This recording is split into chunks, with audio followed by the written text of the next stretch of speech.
Hello hello hello. आज हम start करने वाले हैं क्लास 11 फिजिक्स का chapter number 2 kinematics which is called as motion in a straight line. ठीक है। अच्छा, बहुत सारे बच्चों को ना फिजिक्स में बड़ी दिक्कत होती है। उनको ऐसा लगता है कि न्यूमेरिकल्स बहुत होते हैं। हाँ, होते तो है, फिजिक्स में न्यूमेरिकल्स बहुत ज़्यादा होते हैं। मैथ्स भी बहुत ज़्यादा यूज़ होती हैं। इससे पहले मैंने बेसिक मैथ्स की क्लास कराई थी। उस बेसिक मैथ्स की क्लास को अच्छे से देख लेना। उसके बाद आपको फिजिक्स के इस चैप्टर में कोई दिक्कत नहीं आएगी। सबसे मोस्ट सिंपलेस्ट लैंग्वेज में ये पूरा चैप्टर होने वाला है और हर एक चीज़ को बहुत डिटेल में कराऊंगा। अगर कुछ समझ ना आए तो प्लीज़ मुझे बता देना कमेंट सेक्शन के अंदर। मैकेनिक्स के अंदर हम किसके बारे में पढ़ते हैं? Study of motion of objects. तो ये सारे चैप्टर्स जो है ना आपस में इंटरलिंक्ड है। जैसे अगर आप ये वाला चैप्टर पढ़ोगे काइनेमेटिक्स का चैप्टर 2 तो आपको चैप्टर 3 अच्छे से समझ में आएगा। चैप्टर 3 पढ़ोगे तो लॉज ऑफ मोशन समझ में आएगा। लॉज ऑफ मोशन पढ़ोगे तो वर्क एनर्जी समझ में आएगी। वर्क एनर्जी एंड पावर समझ में आएगा।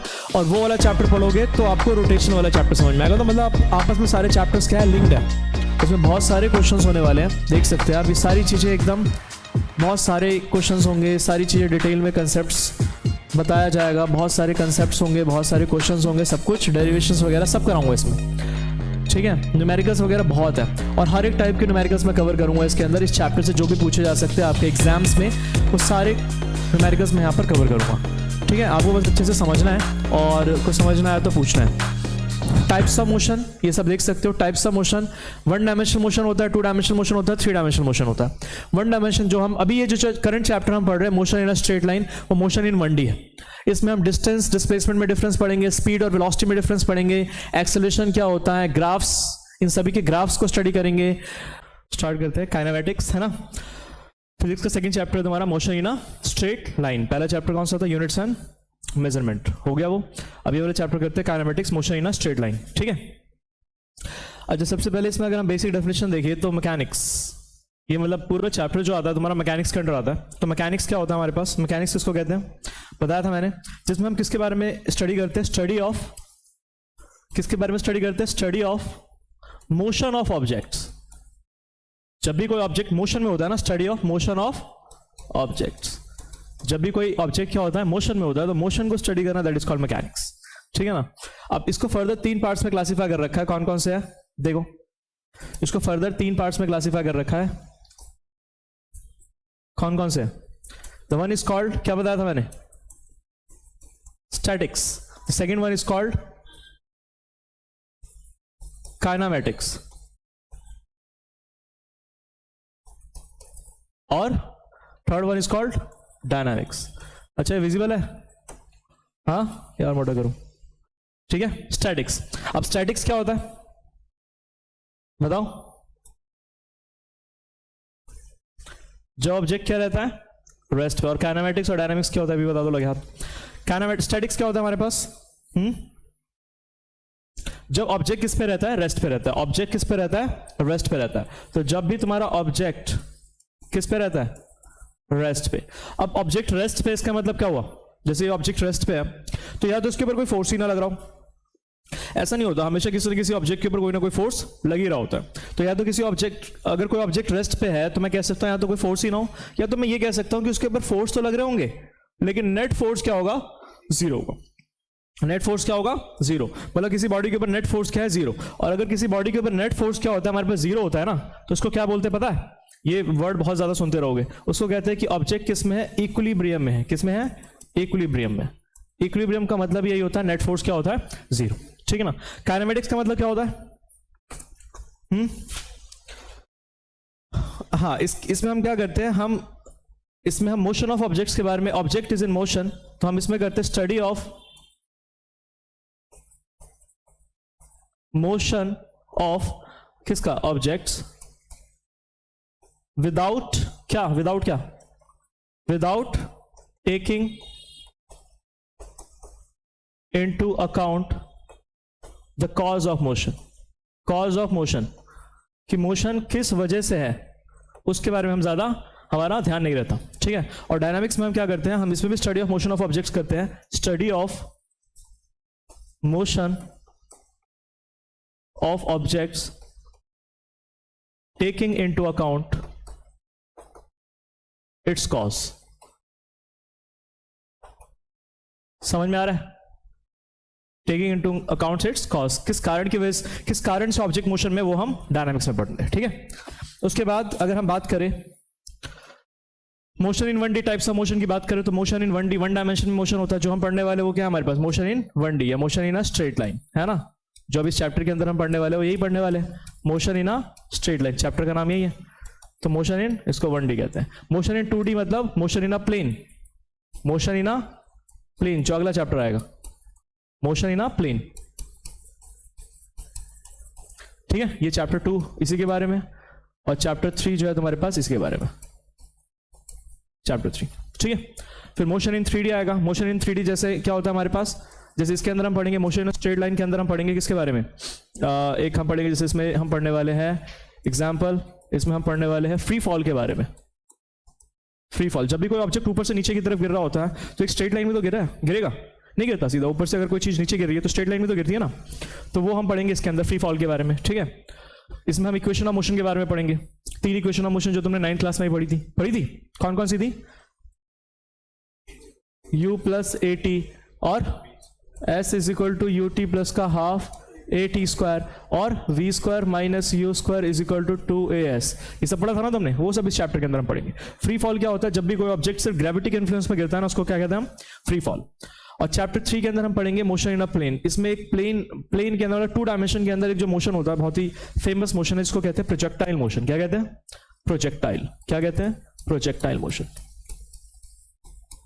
प्रोजेक्टाइल मोशन, इसमें पढ़ेंगे प्रोजेक्टाइल मोशन, ठीक है ना। और मोशन इन 3D जो है हमारे पास, मोशन इन 3D वैसे तो प्रॉपर हमारे सिलेबस में नहीं है मोशन इन 3D, लेकिन जैसे हमारे पास क्या होता है, motion of honey bee, honey bee का जो मोशन होता है वो कैसा होता है, हनी बी मोशन, या तुम्हारा जो मोशन है अगर तुम कूद रहे हो तो कैसा मोशन है, motion of a honey bee, या किसी भी मस्क्यूटो, फ्लाई, इन सबका मोशन कैसा है, 3 डायमेंशन स्पेस में घूम रहा होता है ना वो, तो motion of a honey bee, ठीक है।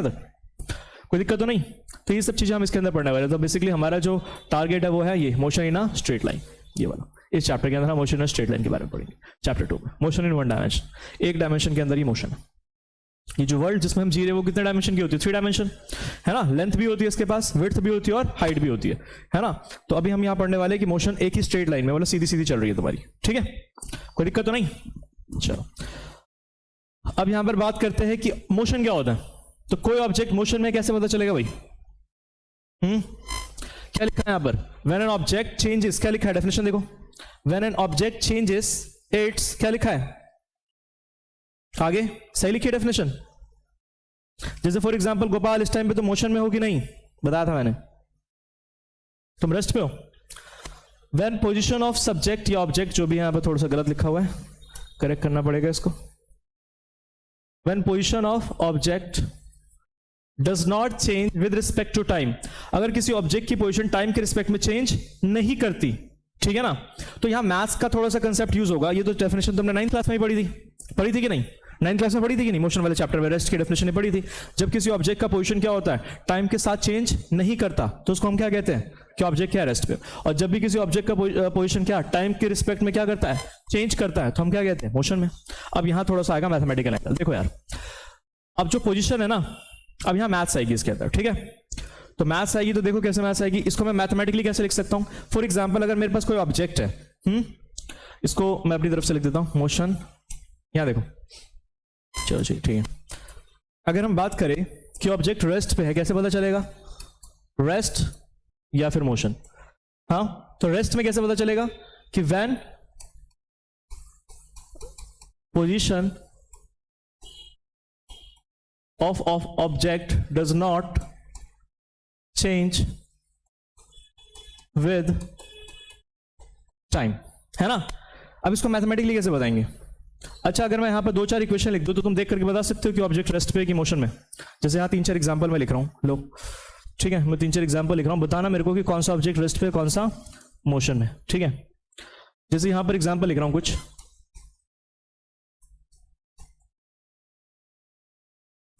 x is equal to 4, x is equal to 7t square, x is equal to 3t square plus का 2t माइनस का 5।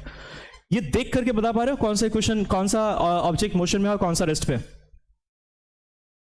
अब ध्यान देना अंशुमन तुम, मैथ्स नहीं लिए ना तो ज्यादा ध्यान देना, ठीक है।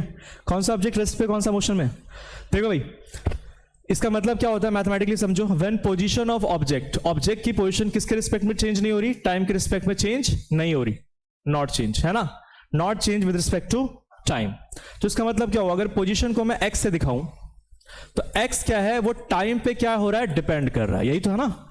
X is a function of time, क्या बोलते हैं इसको, x is a function of time, मतलब एक्स जो है वो टाइम पे डिपेंड कर रहा है, ठीक है ना। जैसे जैसे टाइम चेंज होगा पोजीशन भी चेंज होगी। एक्स यहां पर क्या है, पोजीशन है, टी क्या है यहां पर, टाइम है। तो अगर मैं ये कहता हूं कि x is a function of time, अगर x जो है टाइम पे डिपेंड कर रहा है, इसका मतलब ऑब्जेक्ट किस में है, मोशन में।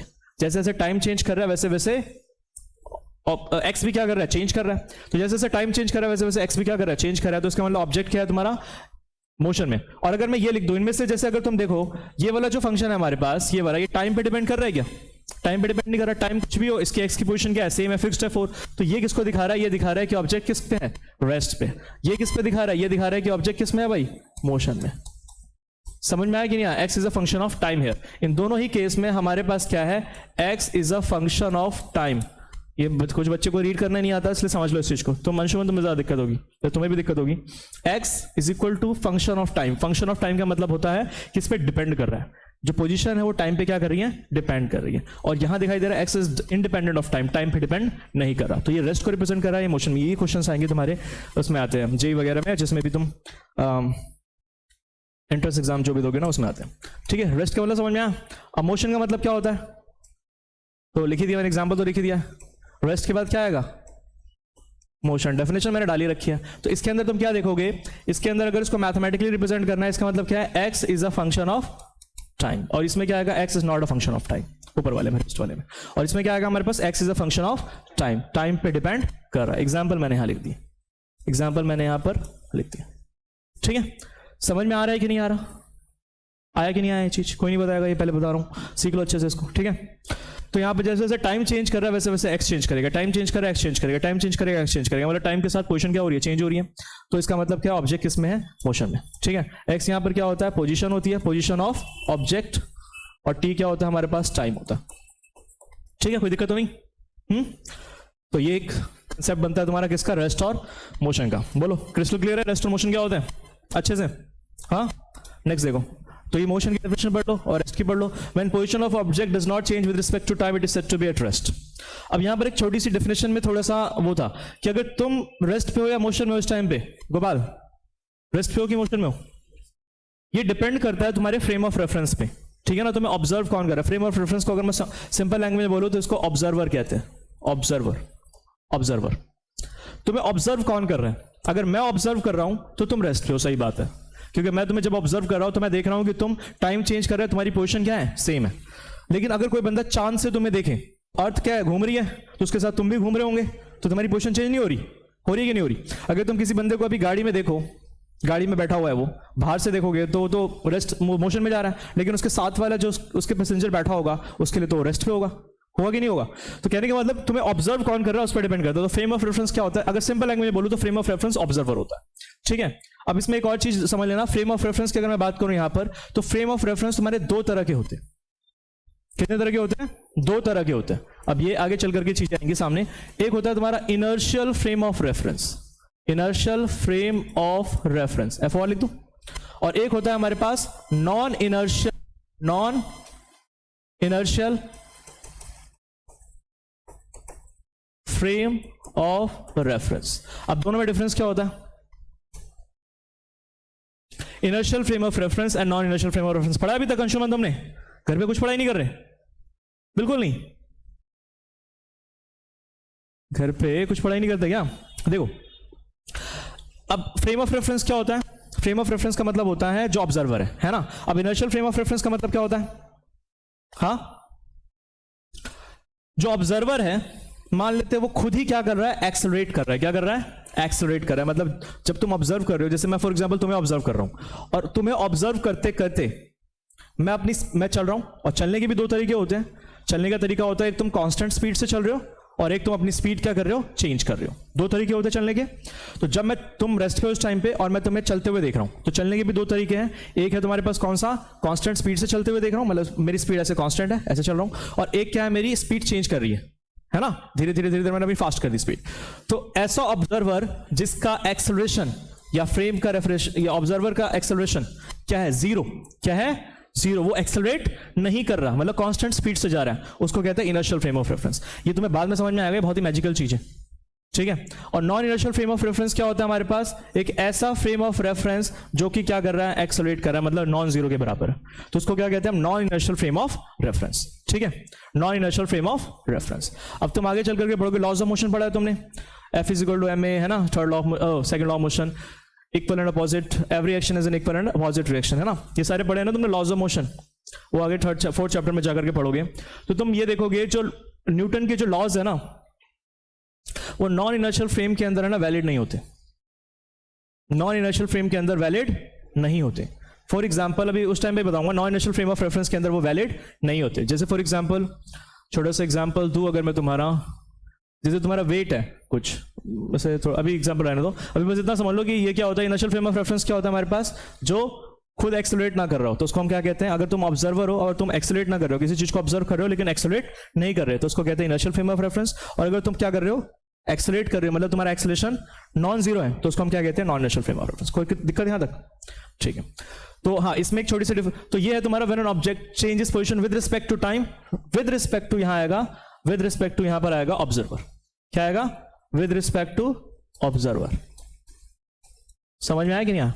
तो ऑब्जर्वर के रिस्पेक्ट में अगर किसी ऑब्जेक्ट की पोजीशन चेंज नहीं करी टाइम के साथ, तब हम कहते हैं, या चेंज करिए तब हम कहते हैं कि वो क्या है, ऑब्जेक्ट मोशन में।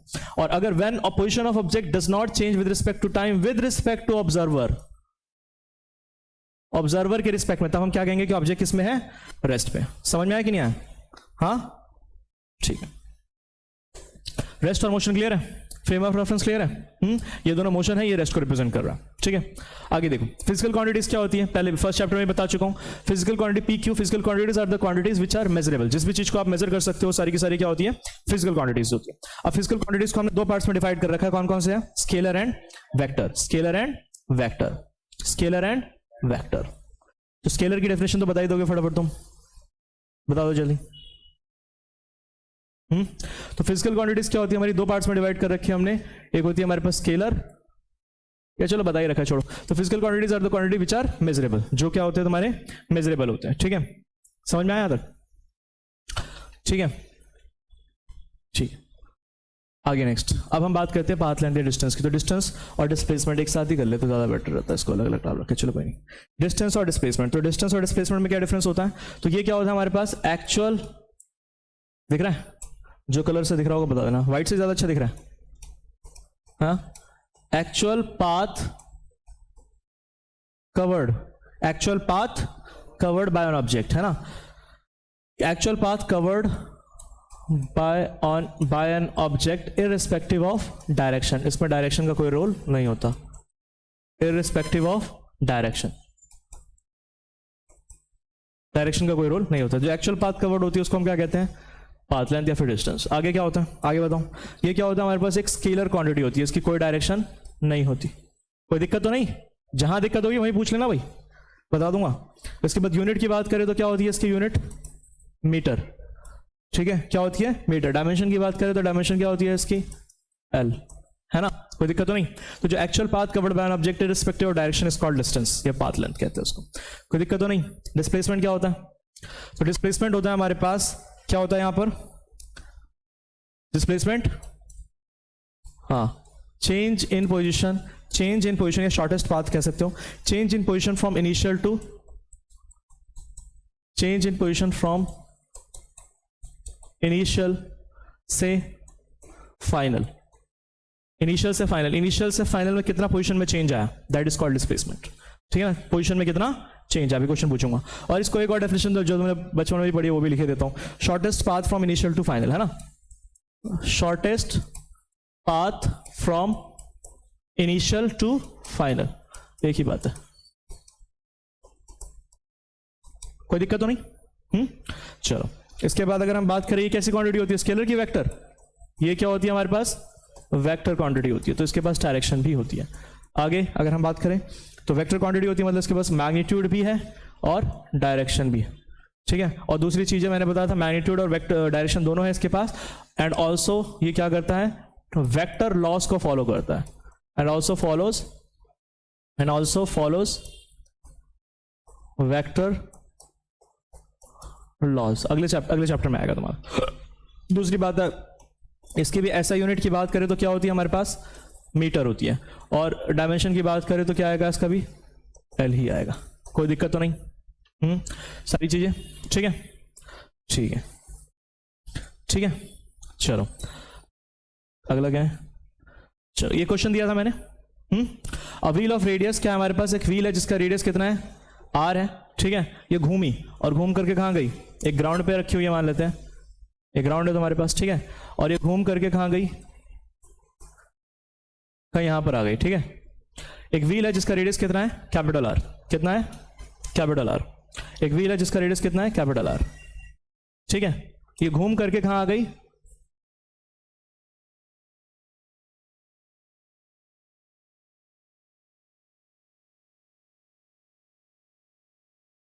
ठीक है। तो ये क्वेश्चन कर लिया था। ये कहां पर, ग्राउंड के साथ पी पे कांटेक्ट में, कहां पर है ये, पी पे कांटेक्ट में। ये आधा रोटेशन घूम गया। ये सपोज तुम्हारे पास पी पॉइंट है, यहां पर a wheel of radius R is placed, इसका रेडियस कितना है, R is placed on ground and its contact point is P. If wheel rolls down without slipping, slip नहीं कर रही, पूरा का पूरा रोल डाउन कर गई, और ये वाला आधा रोटेशन कर गई, तो ये वाला पी वाला पॉइंट यहां से यहां आ चुका होगा कि नहीं आ चुका होगा, है ना। ये वाला पॉइंट ऐसे घूम जाएगा जब ऐसे रोटेट कर रहा होगा ये, तो ये पी वाला पॉइंट यहां से आधे फुल रोटेशन में, तो यहां से यहीं आ जाएगा, ये आगे भी जाएगी, और ये पी वाला पॉइंट यहां से यहां आ चुका होगा। तुमसे मैंने पूछा कि displacement of the point P, P point का डिस्प्लेसमेंट कितना है, फटाफट आंसर बताओ, कितना बताया था। डिस्प्लेसमेंट ये होगा बेटा, ये डिस्प्लेसमेंट होगा, ये जो लेंथ है, shortest distance between the initial and the final position. Initially P यहां पर था, फाइनली यहां पर है ना। तो ये हो जाएगी तुम्हारी डिस्प्लेसमेंट, कितनी आएगी, ये डिस्टेंस, ये लेंथ कितनी होगी तुम्हारे पास, ये लेंथ पाई आर। पूरा का पूरा जब घूम जाएगा, मतलब ये इतना इतना, ये जो लेंथ होगी, ये लेंथ ये इसी के तो बराबर होगी ना, इसी की। यही वाला पॉइंट तो इधर आएगा, यही वाला तो पाथ इधर आएगा, है ना। तो कितना आ जाएगा तुम्हारे पास, ये कितना आ जाएगा, पाई आर, और ये कितना होगा तुम्हारे पास, 2r, डायमीटर के बराबर होगा। तो पाइथागोरस थ्योरम लगा दो, ये 90 डिग्री का एंगल है, तो तुम्हारे पास P से मान लेते P' पे पहुंच गए, तो P से P' कितना आ जाएगा तुम्हारे पास, under the root pi r का स्क्वायर प्लस का 2r का स्क्वायर, ठीक है। ये आ जाएगा, तो यहां से आ जाएगा तुम्हारे पास pi square r square plus का 4r square, r square common ले लो, बाहर आ जाएगा रूट, और यहां आ जाएगा पाई स्क्वायर प्लस का 4। ये आंसर है डिस्प्लेसमेंट। कोई दिक्कत तो नहीं, हटा दूं आगे। Find the distance and displacement of AB। तो एक क्वेश्चन दे रहा हूं मैं, फटाफट बताना, ठीक है। 2 मिनट का टाइम दूंगा, रफली कर लेना, ही मिल जाएगा, बाद में फेयर कर लेना इसको। ऑब्जेक्ट जो है तुम्हारे पास ऐसे गया, ये 10 मीटर है, 10 मीटर है, ये तुम्हारे पास कितना है, 10 मीटर है, और ये हमारे पास कितना है, 15 मीटर है, ठीक है। ये रहा तुम्हारा A और ये रहा तुम्हारा B, ठीक है। रफली करो, फटाफट बताओ। पाथ ऐसे गया, ऐसे गया, डिस्टेंस और डिस्प्लेसमेंट बताना। डिस्टेंस कितना है, डिस्टेंस कितना है भाई, एक्चुअल पाथ कितना कवर किया, 10, 5 प्लस 15, 25 और 15 कितना आ जाएगा, 40 मीटर, ठीक है ना। डिस्प्लेसमेंट बताओ कितना हो जाएगा, ये 10 है, ये प्लस 10, तो ये टोटल कितना हो जाएगा, ये 10 और ये 15 और ये कितना है 5, तो ये भी कितना हो जाएगा 5 मीटर। तो पाइथागोरस लगा दो, ये टोटल कितना हो जाएगा 20, और ये कितना हो जाएगा, ये भी 20। तो कितना आ जाएगा डिस्प्लेसमेंट हमारे पास, ये टोटल कितना आ गया तुम्हारे पास, 15 प्लस 5 कितना आ गया, 20 मीटर, और यहाँ 10 प्लस 10 ये कितना आ गया, ये भी 20 मीटर। तो डिस्प्लेसमेंट कितना आ जाएगा, पाइथागोरस थ्योरम लगा दोगे, 20 का स्क्वायर प्लस 20 का स्क्वायर, तो ये आ जाएगा ना हाइपोटेनस, अरे 90 डिग्री है ना ये, तो अंडर द रूट कितना आ जाएगा, 20 का स्क्वायर प्लस 20 का स्क्वायर, तो 20 का स्क्वायर प्लस 20 का स्क्वायर क्या आ जाएगा, 20 का स्क्वायर कॉमन ले लो, यहाँ 1 + 1 आ जाएगा, 20 का स्क्वायर बाहर निकालो तो कितना आ जाएगा, 20√2 मीटर, ठीक है, 20√2 मीटर। कोई दिक्कत तो नहीं, लो बड़ा सा क्वेश्चन, ठीक है, बड़ा सा क्वेश्चन, और करो इसको। देखो सपोज तुम, क्वेश्चन बता देता हूं मैं पहले, समझ नहीं आएगा तो प्लीज बताना, ठीक है। t = 0, ठीक है ना। तुम यहां से ऐसे चल रहे हो ऐसे, और मान लेते t = t टाइम पे, कैपिटल T टाइम पे यहां पहुंच गए, फिर 2t टाइम पे यहां पहुंच गए, ठीक है, फिर 3t टाइम पे यहां पर हो गए, और पूरा जब एक चक्कर लगा लिया तो हमने वापस आ गए, तो t = 4t टाइम पे यहां पहुंच गए, ठीक है ना। तो हर एक टाइम पे जो भी मैंने बता रखा है, find the distance and displacement बताना है। चलो बता दो क्वेश्चन,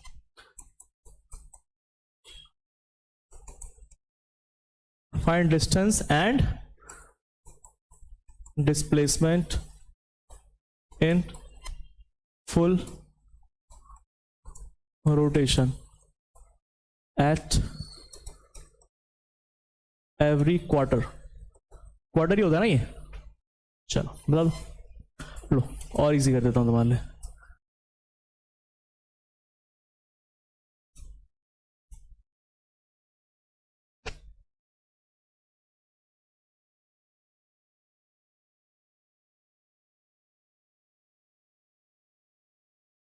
ये टाइम है, ये डिस्टेंस है और ये डिस्प्लेसमेंट है। कहाँ पर t इक्वल टू 0 पे तुम्हें बताना है डिस्टेंस और डिस्प्लेसमेंट कितना है। t इक्वल टू t पे बताना है, t इक्वल टू 2t पे बताना है, t इक्वल टू 3t पे बताना है और t इक्वल टू 4t पे बताना है। चलो शुरू हो जाओ। ऐसे चक्कर लगा रहे हो, पूरा चक्कर लगा करके यहाँ पर आए, फिर घूम करके यहाँ आए, फिर एंड सो ऑन। ठीक है, बताओ, शाबाश जल्दी। पहले जब t इक्वल टू 0 पे डिस्टेंस कितना होगा भाई, डिस्टेंस कितना होगा 0, डिस्प्लेसमेंट भी कितना होगा 0। यहीं पर ही थे ना तुम, यहीं से स्टार्ट हुए ना तुम, इनिशियली यहीं से स्टार्ट हुए, तो डिस्टेंस भी कुछ भी नहीं है, डिस्प्लेसमेंट भी कुछ नहीं है।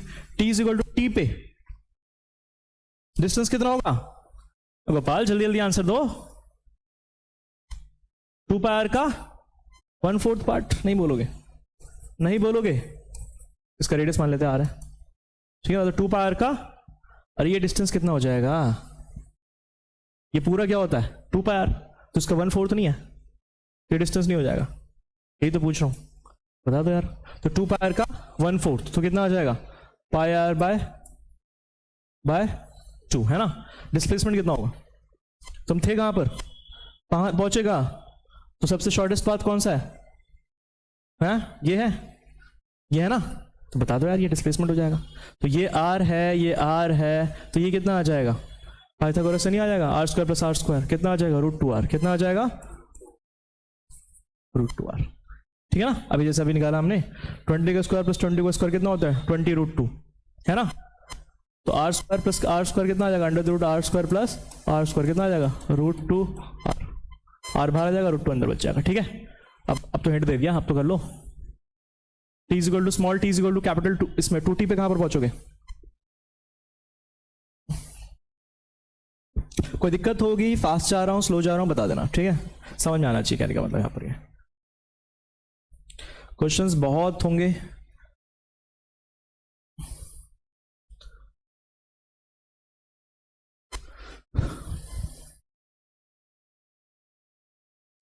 ठीक है। तो 2t पे डिस्टेंस कितना हो जाएगा तुम्हारे पास पाई आर, और ये कितना हो जाएगा तुम्हारे पास 2r, कितना आ जाएगा 2r, है ना। डिस्प्लेसमेंट कितना हो जाएगा 2r, है ना, r + r 2r, है ना। चलो अगला 3t पे यहां पहुंच चुके होंगे, तो ये चक्कर लगा करके पूरा यहां पहुंच चुके होंगे, तो कितना आ जाएगा 2 पाई आर डिवाइड बाय 3/4 ना, 3/4 हो जाएगा ना उसका। तो 2 पाई आर इंटू 3/4 कितना होता है, तो आई थिंक हो जाएगा 3 पाई आर बाय 2, है ना। और ये कितना आ जाएगा डिस्प्लेसमेंट, तो डिस्प्लेसमेंट अगेन तुम्हारा ये आ जाएगा, ये है ना, तो ये कितना हो जाएगा √2r,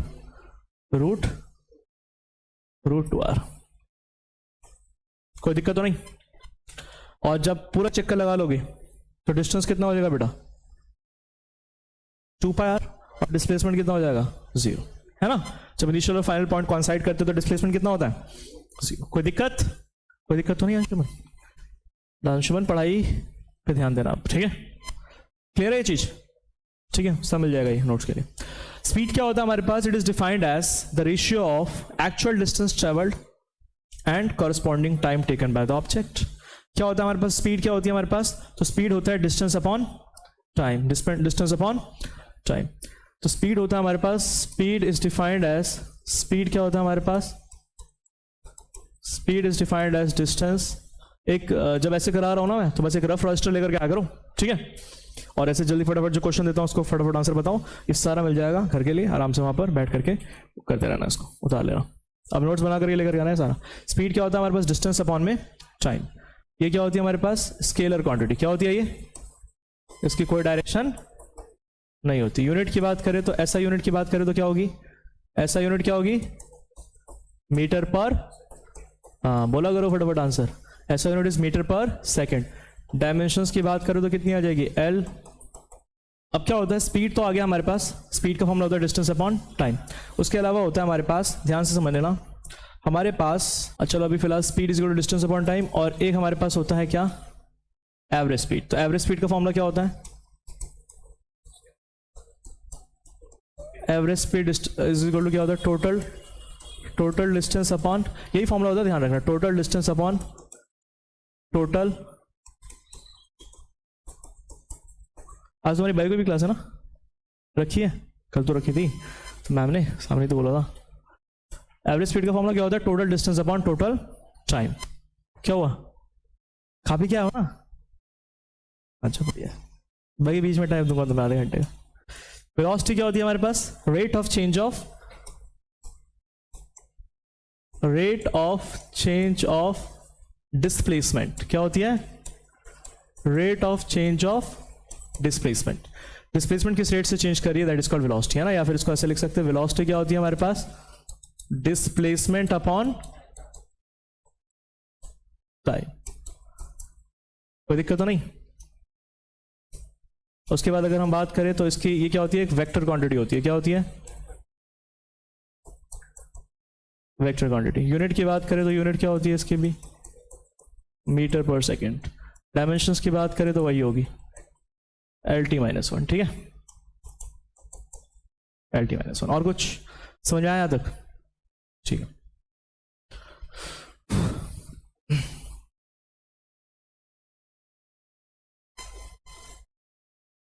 ठीक है, आगे क्वेश्चन ये वाला, अ person goes from A to B with speed v1। कितने स्पीड से आ रही है, v1 स्पीड से।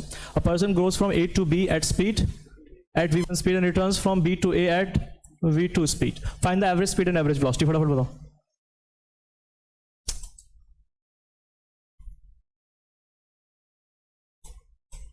एक पर्सन है जो कि A से कहाँ जा रहा है, B तक जा रहा है। मान लेते हैं जो जा रहा है उसमें स्पीड कितनी है उसकी, v1 है, और रिटर्न कर रहा है तो स्पीड कितनी है उसकी, v2 है ना। ठीक है, करो। डिस्टेंस मान लेते हैं कितना है हमारे पास, x है, तो फॉर्मूला हमेशा वही लगता है एवरेज स्पीड का। तो टाइम कितना ले रहा है, तो टाइम ले रहा होगा, यही देख लेते हैं, टाइम ले रहा होगा x अपॉन v1, और यहाँ टाइम कितना ले रहा होगा भाई, तो यहाँ टाइम ले रहा होगा t2, मान लेते हो कितना हो जाएगा x upon v2। Distance upon velocity होती है ना टाइम। तो यहाँ से अगर हम एवरेज स्पीड की बात करें तो वो हो जाएगा हमारे पास, टोटल डिस्टेंस कितना हो जाएगा, x प्लस का x, और टाइम कितना हो जाएगा, t1 प्लस का t2। तो ये 2x अपॉन में v1 की वैल्यू कितनी है, x बाय v1, t1 की वैल्यू, और यहाँ x by v2। x common लेकर कट जाएगा, 2 1 upon v1 plus 1 upon v। कोई दिक्कत तो नहीं। ऐसा लेंगे तो कितना आ जाएगा, twice of v1 v2 upon में v1 प्लस v2, ये आ जाएगा। ये क्या आ जाएगा तुम्हारे पास, एवरेज स्पीड। कोई दिक्कत तो बता दो, प्लीज बता दो। हाँ, एवरेज वेलोसिटी हो जाएगी 0, ठीक है ना।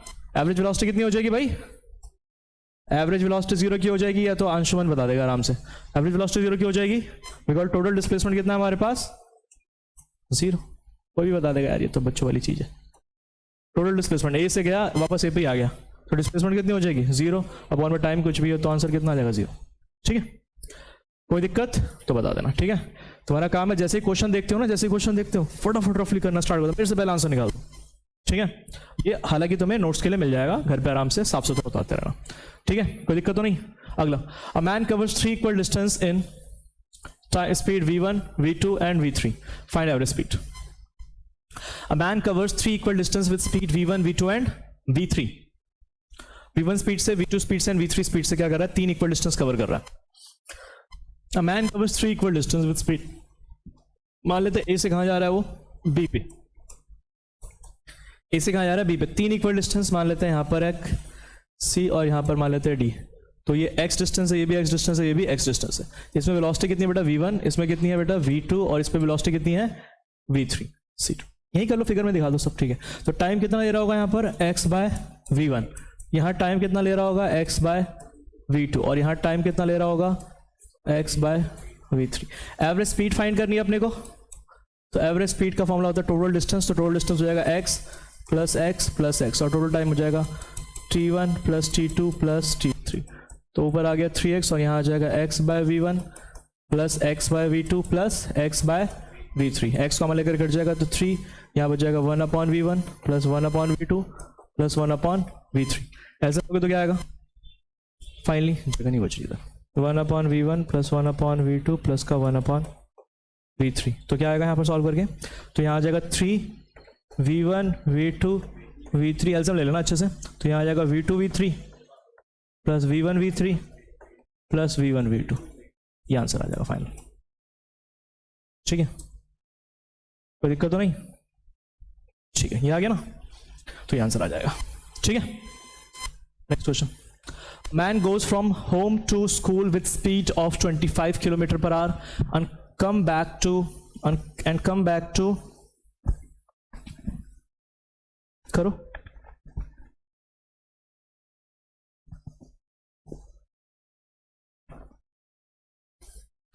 and come back to home with the same speed. Find the average speed for the whole journey. क्या कह रहा है, a man goes from home to school, home से school, ऐसे लिख देता हूँ, home से school गया वो कितनी स्पीड से, 25 किलोमीटर पर आवर, ये v1 है, और वापस आया कितनी स्पीड से, इतनी स्पीड से आया 25 किलोमीटर पर आवर। ठीक है, कर लिया, कितना आया डिस्टेंस x मान लो, होम से स्कूल गया वो, गया इसकी स्पीड से आया भी इतनी, तो v1, तो यहाँ t1 की वैल्यू कितनी हो जाएगी हमारे पास, t1 की वैल्यू हो जाएगी x बाय 25, और यहाँ t2 की वैल्यू कितनी हो जाएगी भाई तुम्हारे पास, x बाय 25। ठीक है ना, तो एवरेज स्पीड निकालनी है तो कोई बच्चा भी निकाल देगा ये तो टोटल डिस्टेंस है 2x, x गया x वापस आया, स्पीड कितनी, टाइम कितना हो जाएगा, x बाय 25 प्लस का x बाय 25, तो 2 1 बाय 25 प्लस का 1 बाय 25, यहाँ से x कैंसिल हो गया ना, कॉमन लेकर के x कैंसिल हो गया तो कितना आ जाएगा, 2 बाय 25 ऊपर चला जाएगा, तो 2 से 2 कैंसिल, तो कितना आ जाएगा, एवरेज स्पीड भी कितनी है इसकी 25 किलोमीटर पर आवर ही रहेगी। ठीक है, कोई दिक्कत तो नहीं। Next, a man goes from A to B with an average speed of 20 km per hour and comes back with an average speed of 40 km per hour। गया 20 की स्पीड से, आया 40 की स्पीड से, एवरेज स्पीड कितनी आएगी, A B गया कितनी की स्पीड से, 20 किलोमीटर पर आवर, आया कितनी स्पीड से, 40 किलोमीटर पर आवर, डिस्टेंस मान लेते हैं x है वही सेम, टाइम कितना ले रहा होगा इसमें, फिर टाइम ले रहा होगा x बाय 20, यहाँ टाइम कितना ले रहा होगा, x by 40, x by 40, time होता है डिस्टेंस अपॉन स्पीड, कितना आ जाएगा हमारे पास, एवरेज स्पीड का फॉर्मूला होता है हमारे पास, टोटल डिस्टेंस इज 2x, और यहाँ आ जाएगा x बाय 20 प्लस का x बाय 40, तो x कॉमन लेकर कट जाएगा, 2 1/20 प्लस का 1/40, कितना आ रहा भाई है, 3/40, 3/40 ऊपर मल्टीप्लाई हो जाएगा, सॉल्व करके कितना आ रहा है, 26.67 किलोमीटर पर आवर, देख लेना 26.67, देख लेना बाकी। ठीक है, क्लियर है, कोई दिक्कत तो नहीं। ये करो, a man covers half distance with speed, ये इसमें स्पीड नहीं था ना, हाँ ठीक है, a man covers half the distance with speed v, another half distance with speed क्या है हमारे पास, v1 and v2 for the equal time interval, find the average speed. करो, करा चुका हूँ ऑलरेडी क्वेश्चन सारे। Man covers half distance with speed v and another half distance with speed v1 and v2 for equal time interval। Diagram बनाना जरूरी है, compulsory है। A man covers half distance, मान लेते हैं ये पूरा हाफ डिस्टेंस है, यहाँ a से वो कहाँ जा रहा है, b तक जा रहा है, और ये बीच में हाफ डिस्टेंस है c मान लेते हैं, तो हाफ डिस्टेंस मतलब ये x है, तो ये भी कितना है x है, तो ये x डिस्टेंस मतलब हाफ है ना, आधा, ये आधा, टोटल डिस्टेंस 2x हो जाएगा, उसका आधा, तो आधा डिस्टेंस वो कितनी स्पीड से गया, v स्पीड से गया, और बचा हुआ आधा इक्वल टाइम के लिए, मान लेते हैं यहाँ से लेकर के यहाँ तक, इसमें मान लेते हैं टाइम कितना लग रहा है, t टाइम लग रहा है, तो t टाइम की वैल्यू कितनी हो जाएगी, x बाय v, और यहाँ पर टाइम क्या लग रहा है, फॉर इक्वल टाइम, या t1 टाइम लग रहा है इधर, है ना, मान लेते हैं t1 टाइम लग रहा है, और यहाँ जो बचा हुआ टाइम लग रहा है, मान लेते हैं t टाइम लग रहा है, कितना टाइम लग रहा है, t टाइम लग रहा है, या एक मिनट, टी टाइम नहीं लगता है, ये मान लेते हैं यहाँ पर जो भी टाइम लग रहा है ना, उसको इक्वल में कन्वर्ट कर देते हैं, 2t टाइम लग रहा है टोटल, तो यहाँ पर मान लेते हैं कितना टाइम लग रहा है, 2t, तो बस उसका t और t टाइम के लिए वो इतना गया, c से d मतलब t टाइम, यहाँ से यहाँ तक भी t टाइम लगाया उसने, आधा आधा टाइम लगाया, मतलब पूरा 2 घंटा लग रहा था, तो 1 घंटे के लिए कितनी स्पीड से गया, v1, और बचे हुए 1 घंटे के लिए कितने स्पीड से गया, v2। ठीक है, करो एवरेज स्पीड निकालो, फिर जब समझ में आ गया तो मुझे क्यों देख रहे हो, करो क्वेश्चन करो, average speed is equal to कितना आ जाएगा,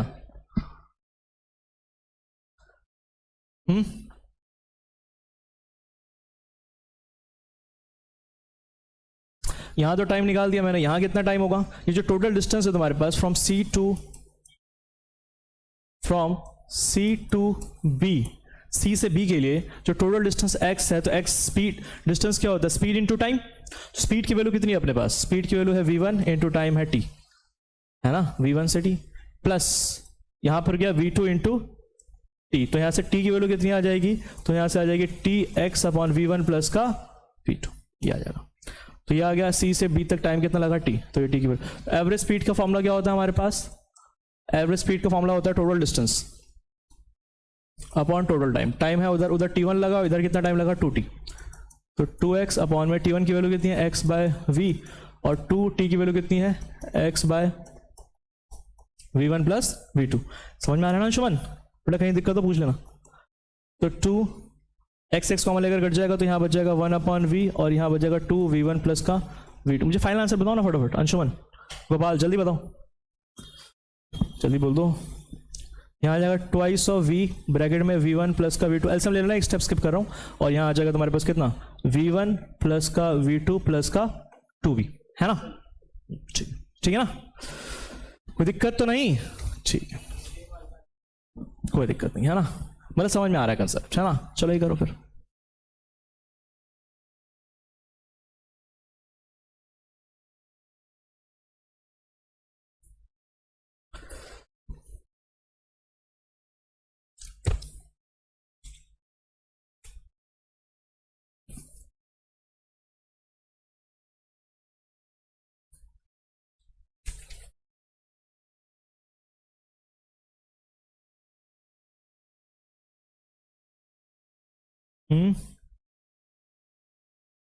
A bus covers half distance at speed v and remaining half at speed v1 and v2 होगा, वही सर तब टाइप नहीं हो रहा था ना ये, at speed v1 and v2 for 1/3 of time and v2 for 2/3 of time. Bus covers half distance,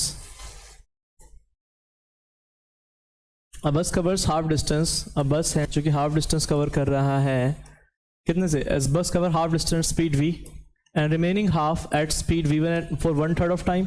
मान लेते पूरा टाइम कितना लग रहा है इसमें? t टाइम लग रहा है, कितना? टी। ये डिस्टेंस कितना है मान लेते हैं? x है हाफ डिस्टेंस, और ये भी कितना है? x है, और टाइम इसमें t लग रहा है, और इसमें स्पीड v थी, तो टाइम t1 मान लेते हैं कितना हो जाएगा? x बाय v, है ना? और ये जो बचा हुआ है b से c, यहाँ पर d मान लेते हैं, तो हाफ डिस्टेंस 1/3 टाइम के लिए, तो t का 1/3 टाइम कितना हो जाएगा भाई तुम्हारा? t बाय 3, और बचा हुआ 2/3 टाइम कितना हो जाएगा? 2t बाय 3, तो 2t ये कितने स्पीड से जा रहा था? v1 स्पीड से, और ये कितना जा रहा था? v2 स्पीड से। कर लो। तो फ्रॉम बी टू सी अगर हम बात करें, फ्रॉम बी टू सी, इसका तो टाइम निकाल दिया ना, इसका टाइम निकालना पड़ेगा। तो बी से सी के लिए हमारे पास जो टोटल डिस्टेंस x है, बी से सी के लिए डिस्टेंस x है, वो किसके बराबर होगा? v1 इंटू टी बाय 3 होगा ना? टोटल डिस्टेंस क्या होता है? Speed into time. और यहाँ क्या हो जाएगा? v2 इंटू बी इंटू में 2t बाय 3। तो यहाँ से t की वैल्यू कितनी आ जाएगी?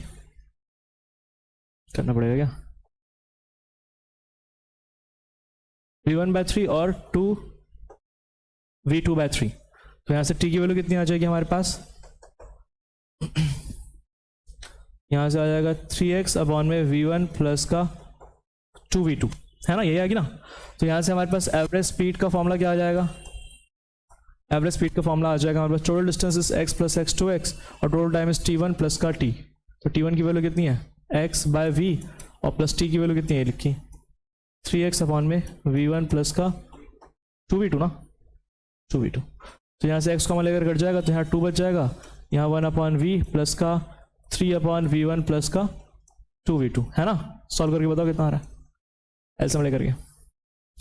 ये आ जाएगा 2v1 प्लस का 2v2, और डिवाइड में क्या आ जाएगा तुम्हारे पास? v1 प्लस का 2v2 प्लस का 3v, ये आंसर होगा। कोई दिक्कत है यहां तक तो बता देना प्लीज।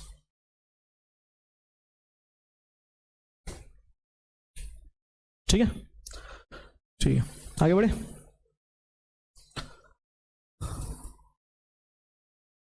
ठीक है ना? समझ में आ रहा है गोपाल अच्छे से? अब यहां से स्टार्ट करते हैं। हाँ, कहानी यहां से स्टार्ट होगी अच्छी वाली। When an object covers equal distance in equal interval of time, the object is said to be in uniform motion. बचपन में पढ़ा होगा, है ना? अभी भी तो बचपन ही चल रहा है तुम्हारा, है ना अंशुमन? बड़े हो गए, चलो।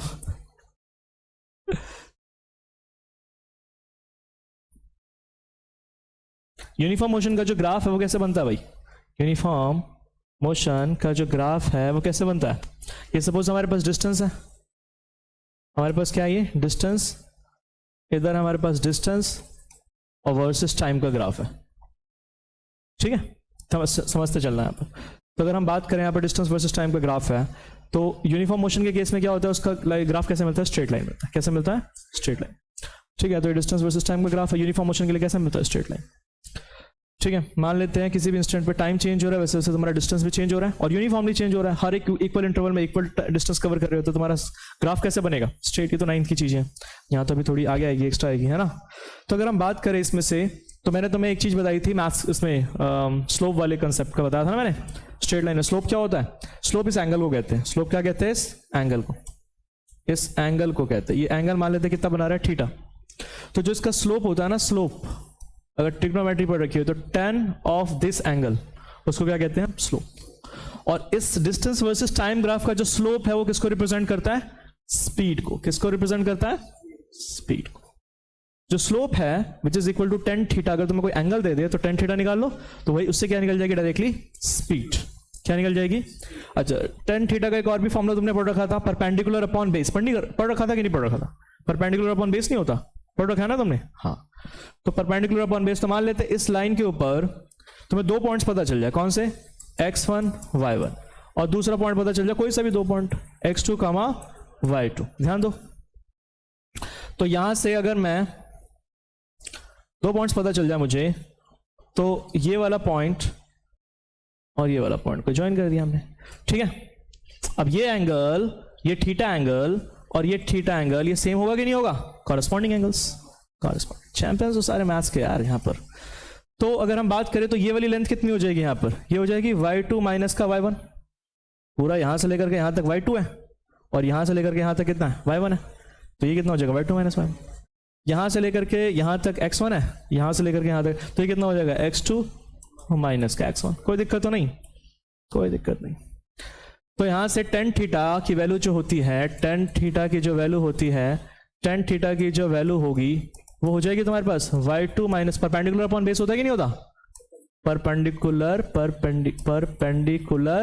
अपॉन, परपेंडिकुलर की वैल्यू कितनी है? y2 माइनस y1, और अपॉन में बेस की वैल्यू कितनी है? x2 माइनस का x1। ये भी फॉर्मूला होता है किसका? स्लोप का। किसका फॉर्मूला होता है ये? स्लोप का। कोई दिक्कत तो नहीं?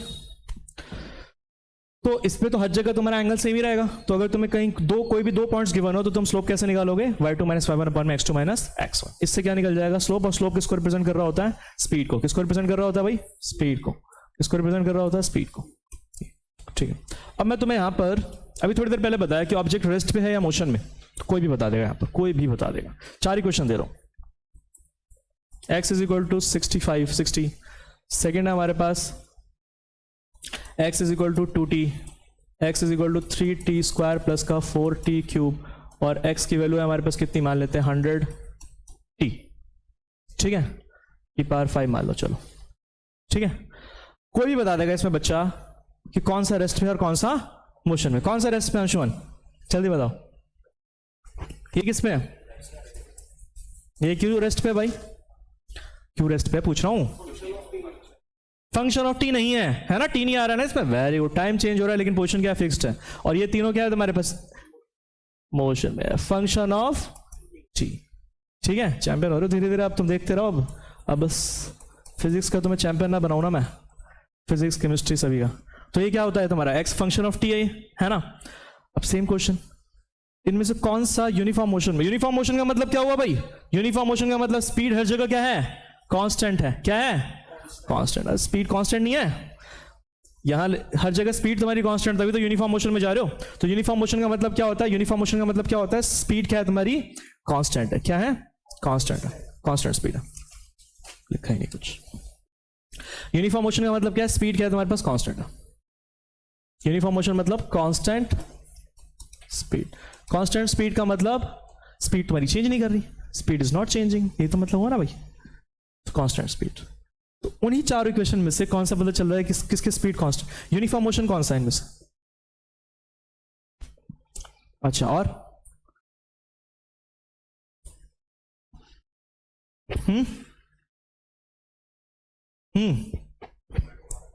थर्ड वाला 100t/5 कैसे? 3t स्क्वायर 40 क्यूब कैसे? सीधा बोल दो, नहीं आता, तुक्के क्यों लगा रहे हो? तुक्के क्यों लगा रहे हो? डिफरेंशिएशन आता है? इधर देखो, तो मैंने एक डिफरेंशिएशन का तुम्हें फॉर्मूला बताया था, देखो होता क्या है, समझते रहना यहाँ पर। तो ये बताया तुम्हें, स्पीड जो होती है वेलोसिटी या स्पीड, स्पीड जो होती है तुम्हारे पास v जो होता है वेलोसिटी या स्पीड, वो क्या होता है हमारे पास? चेंज इन x अपॉन में चेंज इन टाइम। अगला टॉपिक आएगा अभी यूनिफॉर्म मोशन के बाद नॉन यूनिफॉर्म मोशन, समझना dx अपॉन dt, यही होता है ना। अब अगर तुम्हारे पास ये उससे कनेक्टेड है, अगर तुम्हारे, ये उधर ही लिखता हूं इसको,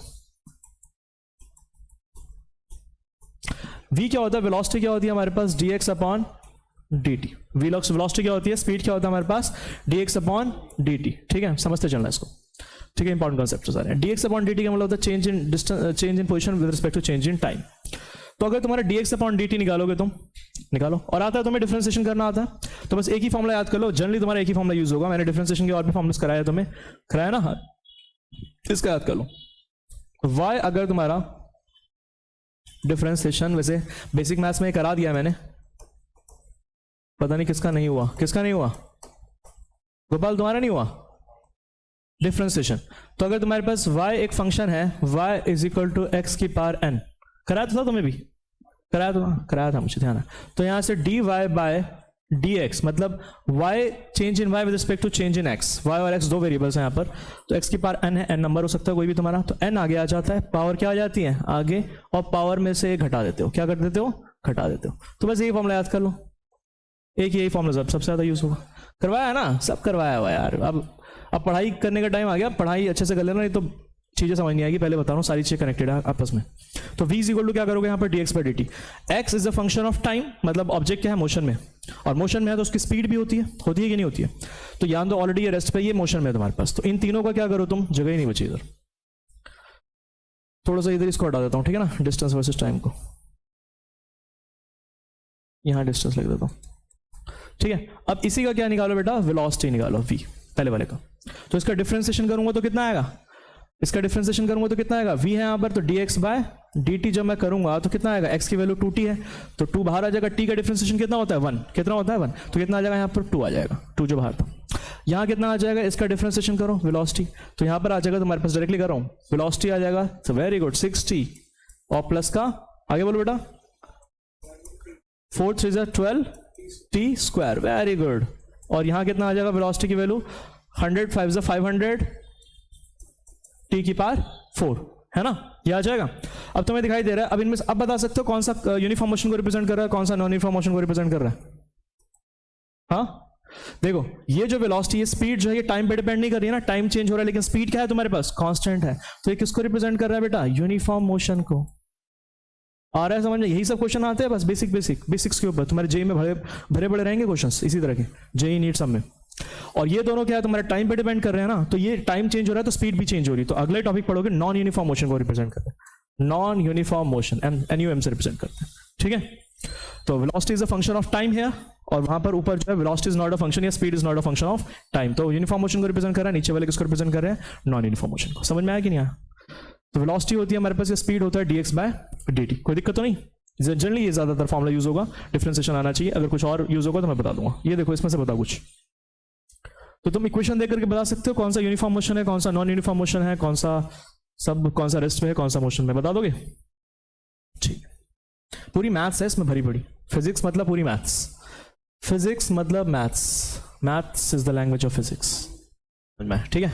चलो देखो, तो अगर हम नॉन यूनिफॉर्म मोशन की बात करें, नॉन यूनिफॉर्म मोशन का ग्राफ कैसे बनेगा?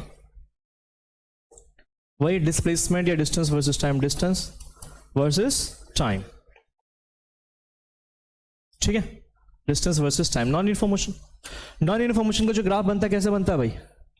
ऐसे, मतलब स्ट्रेट लाइन के अलावा कुछ भी मिल सकता है तुम्हें, कुछ भी, मतलब कुछ भी, ऐसे देखो, ये सारा, ठीक है। इनमें से कुछ पॉसिबल नहीं भी होता है, जैसे ये पॉसिबल है ग्राफ, हाँ नहीं, अच्छा क्यों नहीं पॉसिबल है? घूम गया इसी के चक्कर में, मतलब ऐसा टेढ़ा मेढ़ा बना दिया इसी के चक्कर में। नहीं इतना नहीं, थोड़ा सा फिजिक्स के हिसाब से सोचो। देखो ये पर्टिकुलर टाइम दिखाई दे रहा है तुम्हें, ये टाइम दिखाई दे रहा है, इस पर्टिकुलर टाइम पे ऑब्जेक्ट की पोजीशन ये भी है, और इसी पर्टिकुलर टाइम पे ऑब्जेक्ट की पोजीशन ये भी है। तो एक ही टाइम पे वो ऑब्जेक्ट दो जगह प्रेजेंट है। ये पोजीशन होती है ना बेटा इधर, और ये टाइम होता है। तो इसी टाइम पे ऑब्जेक्ट की पोजीशन ये भी है, मान लेते 10 मीटर है ये, और ये तुम्हारा कितना है, मान लेते 20 मीटर है। तो मतलब ये तो भगवान है, भगवान ही हर जगह प्रकट है, एक ही टाइम पे हर जगह, सर्वत्र यत्र तत्र सर्वत्र, हर जगह भगवान है, ठीक है। तो ये पॉसिबल नहीं है, ये सब क्वेश्चंस आते हैं एग्जाम में, ठीक है, कि इसी पर्टिकुलर टाइम पे ऑब्जेक्ट यहां पर भी है, ग्राफ को रीड करना आता है ना भाई, और इसी को ऊपर क्लिक कर गया तो यहां पर भी, तो ये पॉसिबल नहीं है ग्राफ, ठीक है। एक ही टाइम पे दो जगह ऑब्जेक्ट पॉसिबल नहीं हो सकता, ठीक है ना भाई। तो जो पहले बनाया था वही बना देते,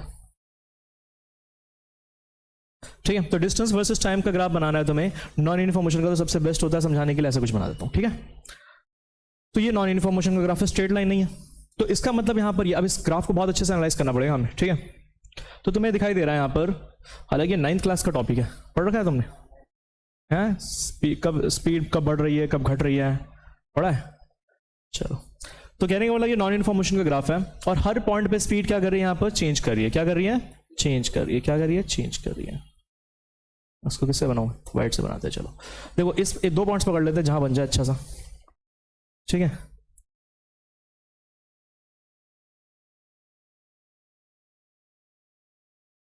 एक ये पकड़ लिया, और एक यहां कहीं पकड़ लेते हैं, ठीक है। देखो एक पॉइंट पकड़ लिया मैंने यहां पर, ये वाला ग्रीन, एक पॉइंट पकड़ लिया ये वाला ए, ठीक है। इस पॉइंट पे मैंने टेंजेंट ड्रॉ करा, और एक कौन सा पकड़ लिया बेटा, मान लेते ये वाला, ठीक है ना। इस पॉइंट पे मैंने टेंजेंट ड्रॉ करा, ठीक है। दो पॉइंट्स पकड़ लिए मैंने इसके ऊपर। हर पॉइंट पे स्पीड क्या है यहाँ पर, अलग अलग है, क्योंकि स्पीड क्या बताता है, स्पीड कैसे पता चलता है, स्लोप से पता चलता है। और स्लोप क्या होता है, ये जो एंगल बना रहा है किसके साथ, जो लाइन जो एंगल बना रहा होता है किसके साथ, एक्स एक्सिस के साथ, या फिर टाइम एक्सिस के साथ। टाइम वाले एक्सिस के साथ जो लाइन है, लाइन जो एंगल बना रहा होता है उसी को स्लोप कहते हैं।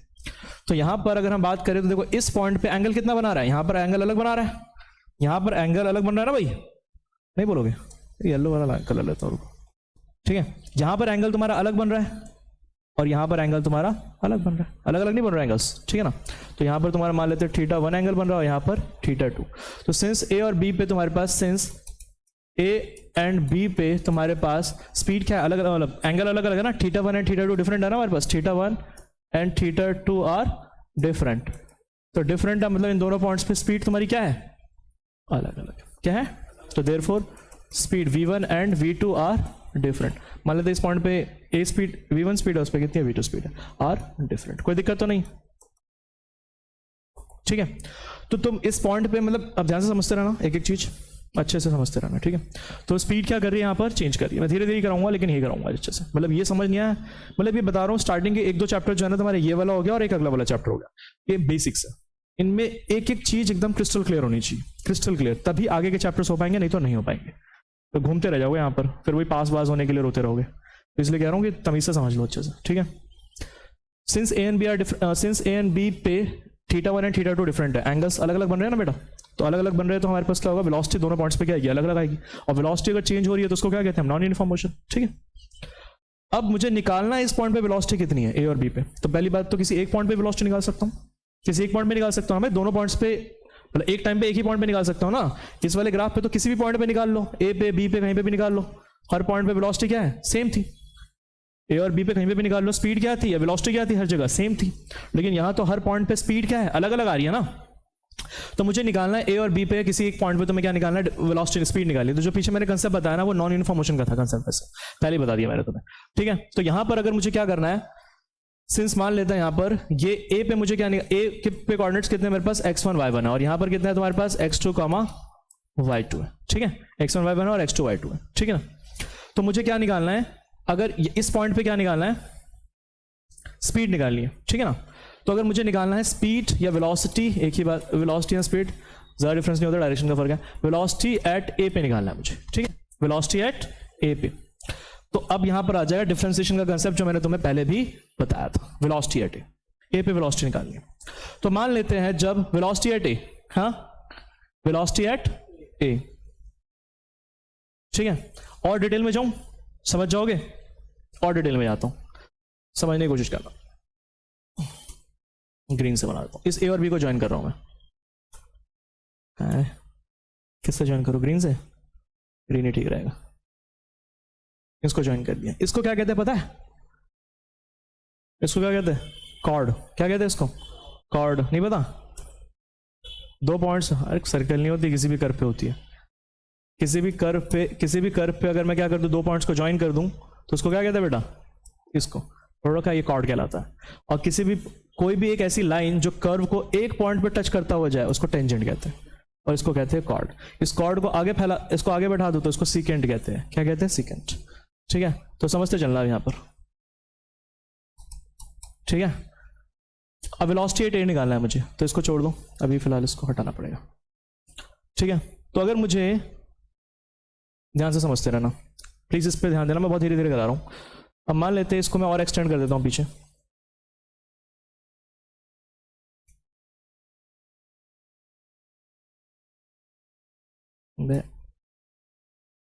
ठीक ठीक है।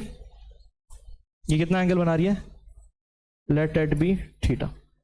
तो अगर मैं यहां पर स्लोप ऑफ ए बी निकालू, क्या निकालू? स्लोप ऑफ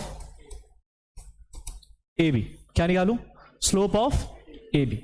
ए बी का स्लोप निकालू, तो स्लोप ऑफ ए बी कितना है हमारे पास? 10 थीटा है कि नहीं है? एंगल कितना बना रहा है ये?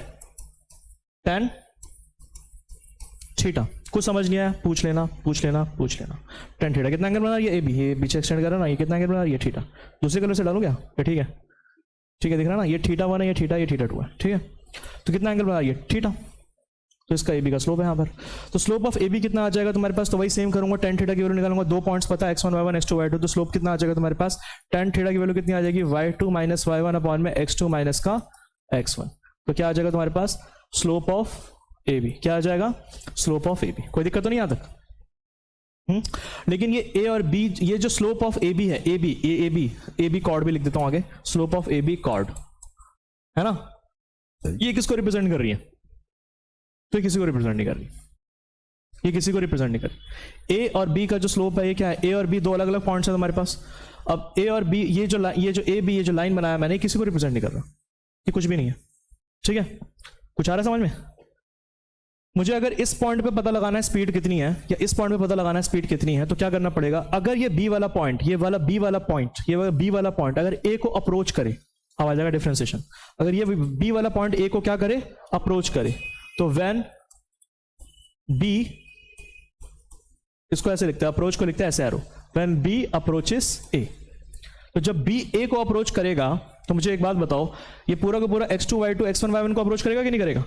तो ध्यान से देखते रहना कि जब बी ए को अप्रोच करेगा, देन उस टाइम पे क्या क्या चीजें चल रही होंगी। देन x2 किसको अप्रोच कर रहा होगा? x1 को। तो उस टाइम पे x2 किसको अप्रोच कर रहा होगा? x1 को। और y2 किसको अप्रोच कर रहा होगा? y1 को। कोई दिक्कत तो नहीं? तो इनका जो डिफरेंस है x2 माइनस का x1, वो कितना आएगा? टेंड्स टू 0, 0 को अप्रोच कर रहा होगा। बिल्कुल पास आ रहे होंगे ना ये पॉइंट बी वाला। और y2 माइनस y1 किसको अप्रोच कर रहा होगा? वो भी 0 को। अरे y2 y1 को अप्रोच कर रहा होगा, तो इनका डिफरेंस क्या होता रहेगा? 0 ना। समझ में आ रहा है कि नहीं आ रहा? और जब इन दोनों का डिफरेंस x2 माइनस x1 और y2 माइनस y1 का डिफरेंस 0 होता है, तो यही जो तुम्हारा स्लोप है 10 थीटा, वही किसके बराबर होता है? देन, जगह नहीं है, कहां लिखो इसको मैं? ये लिख देता हूं, चलो। देन इस टाइम पे क्या होता है हमारे पास? देन ये जो तुम्हारा, ये जब इस 0 के बराबर होता है, तो उस टाइम पे जो तुम्हारा स्लोप होता है किसके बराबर होता है? देन y2 माइनस का y1 अपॉन में x2 माइनस का x1 किसके बराबर होता है? dy by dx। इसी को कहते हैं डिफरेंशिएशन। ये डिफरेंशिएशन का कंसेप्ट भी बता दिया मैंने तुम्हें, ठीक है। तो जब ये इसके पास होगा, तो मतलब small change in y upon में स्मॉल चेंज इन x, इसी को कहते हैं हम क्या? डिफरेंशिएशन, ठीक है। और वो किसके बराबर, वो कब होगा? जब तुम्हारा बी ए को अप्रोच कर रहा हो। अब जब बी ए को अप्रोच कर रहा होगा, तो ये थीटा एंगल थीटा 1 में कन्वर्ट नहीं हो जाएगा। जब ये बी वाला पॉइंट यहां पर आ रहा होगा, तो ये बी वाला, ये जो ए बी लाइन है, वो किस में? इस टेंजेंट में कन्वर्ट नहीं हो जाएगी है? इस पॉइंट पे ये वाला, जब बी वाला पॉइंट धीरे धीरे यहां आ रहा होगा, देखो यहां आ गया मान लेते हैं, ठीक है ना। तो ये ऐसे बन रहा होगा, फिर जब यहां आ रहा होगा तो ऐसे बन रहा होगा, जब बिल्कुल ही पास में आ जाएगा तो यही तो बन रहा होगा, नहीं बन रहा होगा। तो जब उस टाइम पे जब बी ए को अप्रोच कर रहा होगा, जब बी ए को अप्रोच कर रहा होगा तो कॉर्ड ए बी, ये भी लिख देता हूं, यहां लिख रहा हूं, जगह नहीं है यहां पर, एक तो ये सारी चीजें आ रही है, इसके आगे मैं और लिखा हूं, उस टाइम पे कॉर्ड ए बी किसको अप्रोच कर रहा होगा, टेंजेंट एट ए, जो कॉर्ड ए बी हो किस में कन्वर्ट हो जाएगा, ए पे टेंजेंट। समझ में आ रहा है कि नहीं आ रहा, तो tangent at A, tangent at A, नीचे लिखना, तो इसमें मत लिखना जब बनाओगे, और नोट्स बनाना बहुत साफ सुथरे तरीके से। कॉर्ड ए बी किसको अप्रोच कर रहा होगा, टेंजेंट एट ए, और टेंजेंट एट ए ही क्या है हमारे पास, स्पीड नहीं है, वेलोसिटी नहीं है, तो ये dy बाई डी एक्स क्या आ जाएगा तुम्हारे पास इस टाइम पे जब y2, तो ये आ जाएगा वेलोसिटी एट ए, क्या आ जाएगा, वेलोसिटी एट ए। तो इस तरह से तुम्हारा निकल जाएगा, कुछ नहीं करना, डिफरेंशिएट कर देना, मतलब ये तो कंसेप्ट है, सीखना है तो है ही, क्वेश्चन ईजी होंगे, कुछ पल्ले बड़ा, तो वेलोसिटी एट ए के बराबर होगा, ठीक है, कोई दिक्कत तो नहीं, वेलोसिटी एट ए। और इस वेलोसिटी को क्या बोला जाता है, ये जो तुम वेलोसिटी निकाल रहे हो ना, एक पर्टिकुलरली इंस्टेंट में निकाल रहे हो ना, मतलब हर इंस्टेंट में वेलोसिटी चेंज कर रही है ना भाई, तो इस पर्टिकुलर इंस्टेंट में निकाल रहे हो ना, तो इस वेलोसिटी को बोला जाता है इंस्टेंटेनियस वेलोसिटी। क्या बोला जाता है, इंस्टेंटेनियस वेलोसिटी, यहां लिख देता हूं, इंस्टेंट, जगह नहीं है मेरे पास, इंस्टेंटेनियस स्पीड या फिर वेलोसिटी, ठीक है, इंस्टेंटेनियस वेलोसिटी। तो इंस्टेंटेनियस वेलोसिटी निकलता है ये। तो आगे आगे आगे चल करके जब मैं सब चीज़ों को करूंगा ना, वो समराइज करूंगा, तो दो तरह की वेलोसिटी होती है तुम्हारी, इंस्टेंटेनियस वेलोसिटी और एक एवरेज वेलोसिटी, ठीक है, दोनों बताऊंगा कैसे निकालते हैं। इंस्टेंटेनियस वेलोसिटी डिफरेंशिएशन से निकलता है, कोई दिक्कत, इस पूरे चैप्टर में यही चल रहा है, बहुत सिंपल से क्वेश्चंस होते हैं, बहुत इजी होते हैं, डिफरेंशिएशन आना चाहिए, कंसेप्ट से थोड़े मोटे, बड़े बड़े टर्म्स होते हैं, लेकिन फिजिक्स बहुत ईजी है, ठीक है। The position of an object moving along x-axis is given by x is equal to a plus bt square। तो सबसे पहले तो हमारे पास जो पोजीशन है वो टाइम पे डिपेंड कर रही है, a plus bt स्क्वायर, तो x जो है वो टाइम पे डिपेंड कर रही है, तो पहली बात तो टाइम पे डिपेंड कर रही है, तो ऑब्जेक्ट मोशन में। अब उसमें भी कौन से मोशन में, तो ये किस पे है, यूनिफॉर्म मोशन या नॉन यूनिफॉर्म मोशन, तो वो पता चलेगा फिर a की वैल्यू दे रखी है, b की वैल्यू दे रखी है, और b कांस्टेंट है, इसकी वैल्यू दोनों की दे रखी है। तो हमसे पूछ रहा है what is the velocity at t is equal to 0 और t इज इक्वल टू 2। तो velocity at t is equal to 0 एक पर्टिकुलर इंस्टेंट पे निकालनी है ना तुम्हें वेलोसिटी। तो पहली बात तो ये किसको रिप्रेजेंट कर रहा है यहां पर, देखो इधर, तो अगर मुझे वेलोसिटी निकालनी है तो क्या करूंगा, dx बाय dt, क्या करूंगा, dx बाय dt। कौन सी वेलोसिटी, इंस्टेंटेनियस वेलोसिटी। वेलोसिटी को क्या कहते हैं, इंस्टेंटेनियस, किसी इंस्टेंट पे निकाल रहे हो ना बेटा, t इज इक्वल टू 0 पे और t इज इक्वल टू 2 पे, तो उसको क्या कहते हैं, इंस्टेंटेनियस वेलोसिटी। और ये क्या हमारे पास 2 सेकंड से 4 सेकंड के बीच में एवरेज वेलोसिटी बताओ, वेलोसिटी, इसको क्या कहते हैं, एवरेज वेलोसिटी। वो डिफरेंशिएशन से नहीं निकलता, इधर देखो, तो v is equal to dx by dt, किसी इंस्टेंट पे निकालना है तो क्या करो, डिफरेंशिएशन। तो इसका डिफरेंशिएशन कितना होगा, a है हमारे पास कांस्टेंट, कांस्टेंट है ना, 8.5 मीटर है, तो कांस्टेंट का डिफरेंशिएशन होता है 0, याद कर लो, फॉर्मूले में बताने वाला था डिफरेंशिएशन, बताया होगा बेसिक में मैंने, प्लस b कांस्टेंट है, बाहर निकालो, और t स्क्वायर का डिफरेंशिएशन हो जाएगा, पावर आ जाएगी आगे, और उसमें क्या हो जाएगा, एक कम, पावर में एक कम, तो इसका डिफरेंशिएशन हो गया 2t। तो वेलोसिटी आ गई। अब वेलोसिटी जो है वो टाइम पे डिपेंड कर रहा है ना, तो वेलोसिटी अगर टाइम पे डिपेंड कर रहा है तो कौन सा मोशन हुआ ये, नॉन यूनिफॉर्म मोशन। अरे नॉन यूनिफॉर्म मोशन, जब टाइम पे डिपेंड नहीं करेगा तो क्या होता है, तो यहां क्या लिख दूं, तो यहां पर ये लिख दूं non uniform motion, because velocity क्या है हमारे पास, is a function of time. कोई दिक्कत, बस ये नॉन यूनिफॉर्म मोशन मतलब स्पीड क्या कर रही है, हर पॉइंट पे चेंज कर रही है, ठीक है कि नहीं, कोई दिक्कत तो नहीं, वही तो है। अब तुमसे पूछ रहा है कि वेलोसिटी, इसको लिखते कैसे, velocity at t is equal to 0, t is equal to 0 पे तुम्हें वेलोसिटी निकालनी है, तो कुछ नहीं करो, t की जगह 0 डाल दो, तो t 2 और t की जगह क्या डाल दो 0, कितना आ जाएगा 0 मीटर पर सेकंड। कितने पे पूछ रहा है, t इज इक्वल टू 2 पे निकालना है, तो कितना आ जाएगा, वेलोसिटी ऐसे लिखते, इसको ऐसे लाइन खींचा, वेलोसिटी t नीचे लिखा, t is equal to 2 second, है ना, तो कितना आ जाएगा, t की जगह, सॉरी t की जगह 2 डाल दो, तो कितना आ जाएगा 4 मीटर पर सेकंड, ये आंसर। कोई दिक्कत तो नहीं, ठीक है, आ रहा है समझ में। This is called instantaneous velocity. क्या कहते हैं इसको, इंस्टेंटेनियस। ये क्या निकाला तुमने, 0 इंस्टेंट पे, एक्जैक्टली 0 सेकंड पे कितनी वेलोसिटी है, 2 सेकंड पे कितनी वेलोसिटी। अब तुमसे पूछ रहा 2 सेकंड और 4 सेकंड के बीच में कितनी एवरेज वेलोसिटी है, तो वो कैसे निकलेगा, तो एवरेज वेलोसिटी का तो वही फॉर्मूला है, total distance upon total time, change ही नहीं होगा वो फॉर्मूला। तो एवरेज वेलोसिटी अगर मुझे निकालनी है, एवरेज वेलोसिटी एवरेज स्पीड निकालनी है, तो क्या निकलेगा, क्या कैसे निकलेगा, total distance upon total time. तो क्या करो, टोटल डिस्टेंस कैसे निकलेगा, 2 सेकंड पे, ये रहा डिस्टेंस का formula, x equal to a plus bt square.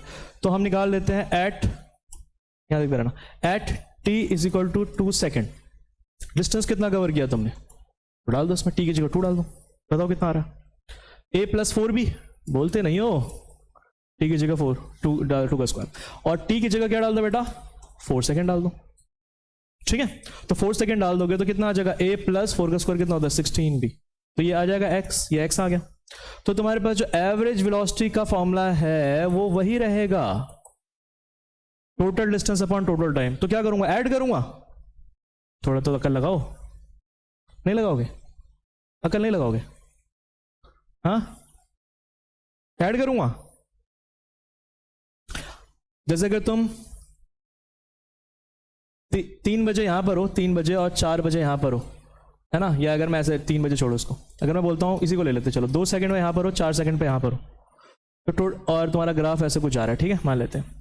तो 2 सेकंड पे तुमने पोजीशन ये इतना डिस्टेंस कवर कर लिया, मान लेते हैं यहाँ पर 50 मीटर, और 4 सेकंड पे तुमने कर लिया कितना, 100 मीटर। तो 2 से 4 सेकंड के बीच में कितना डिस्टेंस कवर किया, 50 प्लस 100, 150 किया। अब ये डिस्टेंस कवर किया ना, 50 ही तो किया। 2 से 4 सेकंड के बीच में कितना डिस्टेंस कवर किया, माइनस होगा ना, आ रहा है कि नहीं आ रहा समझ में। तो यहां पर एवरेज वेलोसिटी कितनी आएगी हमारे पास, तो वो आएगी, दोनों का माइनस करो, तो ये मान लेते हैं यहाँ पर इनिशियल एक्स आई लिख देता हूं इसको, और यहाँ पर एक्स एफ, तो क्या आ जाएगा एक्स एफ माइनस का एक्स आई, और टोटल टाइम कितना लग रहा है, 6 नहीं लग रहा, 2 सेकंड। 2 से 4 सेकंड के बीच में पूछ रहा है, तो 2 से 4 सेकंड के बीच में कितना टाइम है, 2 सेकंड का ही तो है, बोलते नहीं हो यार, 4 माइनस का 2, ठीक है, सॉल्व करो। तो हर बार प्लस ही नहीं होता, थोड़ा दिमाग लगाना है, ठीक है, समझ में आया कि नहीं आया, हाँ ठीक है गुड। तो यहाँ पर कितना आएगा, जगह नहीं बच रही, a प्लस 16b माइनस का a माइनस 4b, तो 6 a से कैंसिल हो जाएगा, 16 माइनस 4b डायरेक्टली लिख दो, 12 भी आ जाएगा, और यहाँ कितना आ जाएगा 2, तो कितना आ जाएगा 6b और b की वैल्यू दे रखी है कितनी है, अरे यार अबे चल जा, 6, इसको देखो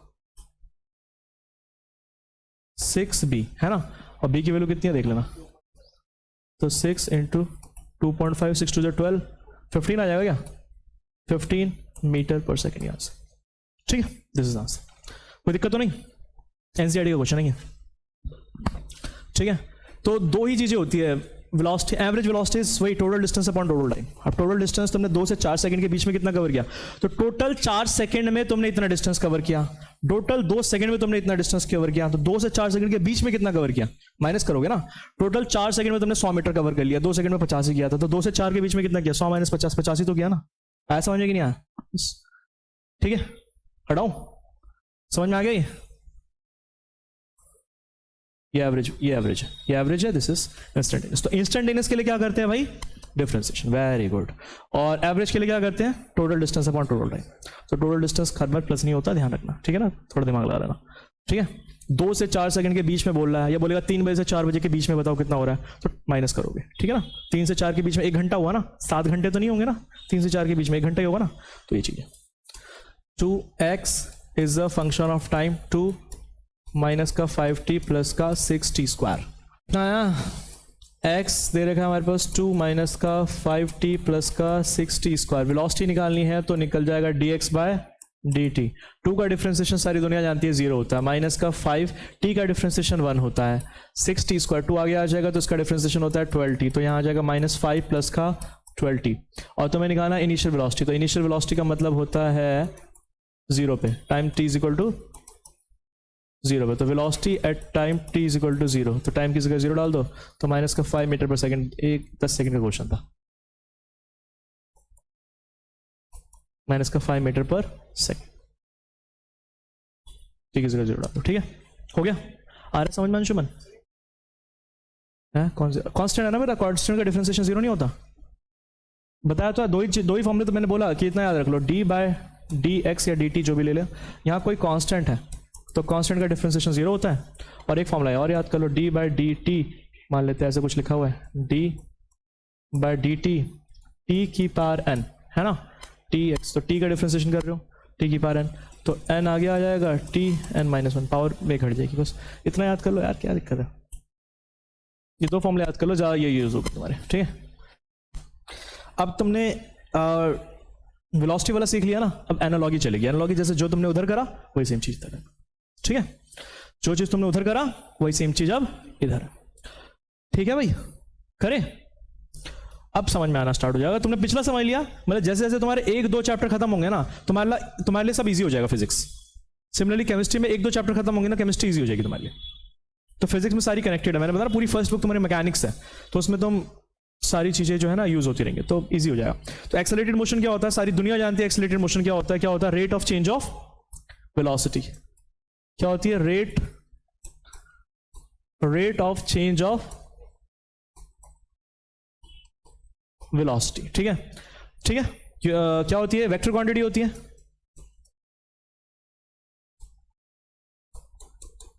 वेक्टर क्वांटिटी होती है, और यूनिट क्या होती है इसकी?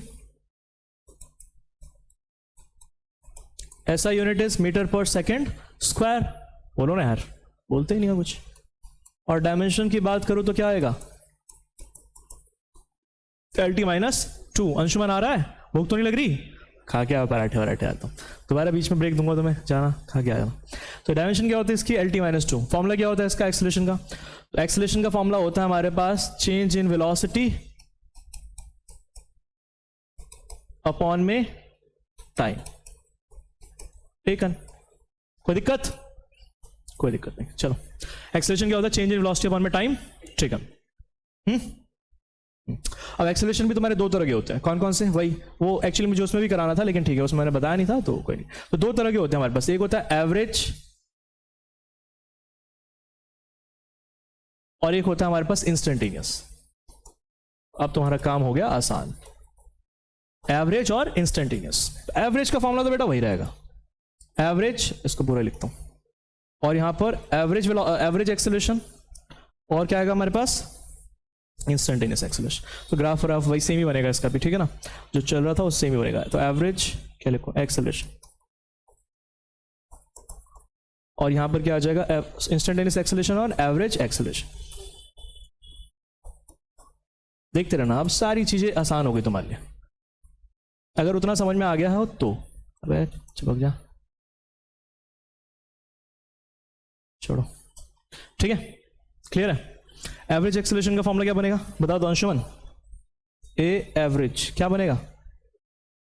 हम्म हम्म हम्म हम्म तो अगर तुम्हारे पास वैसे कुछ गिवन हो, वी फाइनल माइनस का वी इनिशियल अपॉन में टी फाइनल माइनस का टी इनिशियल, ठीक है, तो ये बन जाएगा जैसे भी पिछला क्वेश्चन किया था ना हमने, तो ये फॉर्मूला बन जाएगा। और अगर तुम्हें इंस्टेंटेनियस निकाल रहा है तो एक्सेलरेशन क्या होगा? D by d t, change in velocity upon में चेंज इन टाइम। ठीक है, तो जब तुम क्या करोगे, ये निकालोगे तो ये एवरेज का फॉर्मूला ये बन जाएगा।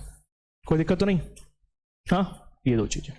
तो एक्सेलरेशन 2 तरह के होते हैं, वैसे सेम वेलोसिटी भी 2 तरह की थी, मैं पीछे कर दूंगा उसको, इंस्टेंटेनियस एंड एवरेज। तो एवरेज का फॉर्मूला ये होता है ये, ठीक है ना। लिखना चाहूँ तो लिख सकता हूँ, इसमें ये लिख देता हूँ। एवरेज एक्सेलरेशन का मतलब हो गया चेंज इन, ठीक है, टोटल क्या, चेंज इन वेलोसिटी अपॉन में चेंज इन टाइम, ठीक है ना। And this is instantaneous, d by d t. जिस भी इंस्टेंट में निकालना है तो उस पर टी की वैल्यू डाल दो, ठीक है ना। जिस भी टाइम पे निकालना है तो उस पर एट टाइम टी डाल दो, जिससे पिछला हमने क्वेश्चन किया। समझ में आ रहा है कि नहीं आ रहा? हाँ या ना? हाँ या ना? ग्राफ वैसे ही बनेगा सेम, ठीक है ना, सारी चीजें सेम बनेगी। बना लेना, बनाओगे? बना लेना velocity time graph for uniform acceleration. तो छोड़ दो तुम्हारे लिए, खुद से होमवर्क करके लेकर के आओगे। क्या करना है, मतलब यही ग्राफ बनेगा सेम। अबे कहाँ चला गया, इसको हटा देता हूँ मैं, डिफरेंशिएशन करा नहीं ना, प्रोडक्ट क्वेश्चन रूल, ठीक है। जो अभी हमने यहाँ ग्राफ करा ना, ये वाला, हाँ चला गया मैं ग्राफ नीचे, ये वाला ग्राफ। तो ये जो ग्राफ है ना, सेम ग्राफ तुम क्या कर लेना, डिस्प्लेसमेंट डिस्टेंस वर्सेस टाइम की जगह वेलोसिटी वर्सेस टाइम लिख देना, सारा सेम रहेगा, ठीक है, सेम रहेगा, ठीक है।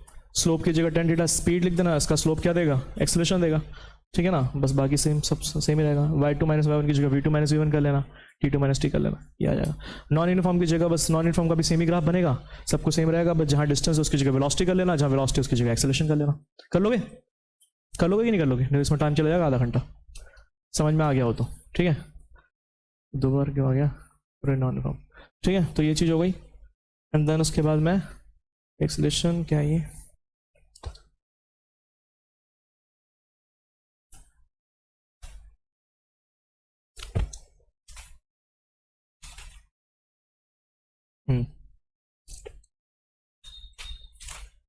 समझ में आ रहा है? लगभग तुम्हारा आधा चैप्टर खत्म, लास्ट टॉपिक बच जाएगा तुम्हारा equation of motion using graphical method, वो अगली क्लास में या कभी देखूंगा कराऊंगा। उसके बाद क्वेश्चन है फिर इसमें, बस ठीक है, लास्ट टॉपिक रह जाएगा। इसके बाद ये देखो, तो ये वेलोसिटी टाइम ग्राफ और नॉन यूनिफॉर्म एक्सेलरेशन बता दिया, सेम ही बच जाएगा तुम्हारा, तो उसको हटा देता हूँ मैं यहाँ से, ये रहने देता हूँ, तुम कर लेना। ये एक्सेलरेशन कैलकुलेशन, हाँ ठीक है, इस एक्सेलरेशन वाला तो हो गया ना, ठीक है। अब हम बात करते हैं कैलकुलस। कैलकुलस उसी को कहते हैं डिफरेंशिएशन एंड इंटीग्रेशन को।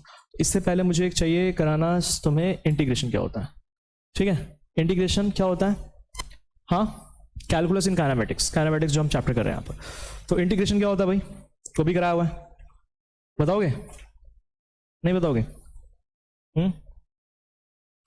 इधर देखो, उफ उफ उफ, देखो जैसे तुम्हारे पास गिवन होगा x is a function of time, ठीक है, x is a function of time, और तुम्हें इंस्टेंटेनियस निकालना होगा। क्या निकालना होगा? इंस्टेंटेनियस। क्या? Instantaneous velocity, instantaneous velocity. तो करोगे क्या, ये जो x गिवन है तुम्हारे पास, अगर तुम्हें ये चाहिए तो क्या करोगे, यहां पर वेलोसिटी निकालनी है तो क्या करोगे, dx बाय dt, डिफरेंशिएट कर दोगे इसको, ठीक है ना। x is a function of time, इसको डिफरेंशिएट कर दोगे तो क्या आ जाएगा, velocity as a function of time. अब इसको फर्दर अगर तुम्हें क्या करना है, velocity as a function of time तुम्हें मिल गया, अब इसको तुम्हें क्या करना है, वापस से एक्सेलरेशन निकालना है as a function of time या जो भी है। तो इस वेलोसिटी का क्या कर दोगे, अगर तुम्हें एक्सेलरेशन फाइंड करना है तो dv बाय dt, ठीक है, सिंपल डिफरेंशिएशन। अब तुम्हें एक्सेलरेशन से वापस से क्या निकालना है, एक्सेलरेशन से मान लेते हैं वेलोसिटी निकालनी है। तो जब इधर जा रहे होते हो तो डिफरेंशिएशन करना होता है, जब वापस जा रहे होते हो तो इंटीग्रेशन करना होता है। समझ में आ रही है? ठीक है, तो एक्सेलरेशन से वेलोसिटी निकालनी है तो कैसे निकलेगा, तुम्हारे पास एक्सेलरेशन दे रखा है, ये दे रखा है a is equal to d v by d t. तुम्हें क्या निकालना है यहां पर, तो देखते रहना, तुम्हें क्या निकालना है यहां पर, तो यहां से dv की वैल्यू कितनी आ जाएगी, dv इज इक्वल टू, देखते रहना, a dt, ये ad मल्टीप्लाई कर दिया dv। अब मैं क्या करूंगा, दोनों तरफ क्या कर दूंगा, अगर इंटीग्रेट कर दूंगा ना, दोनों तरफ क्या कर दूंगा, इंटीग्रेट dv, और यहां पर a बाहर निकाल दिया dt, ठीक है।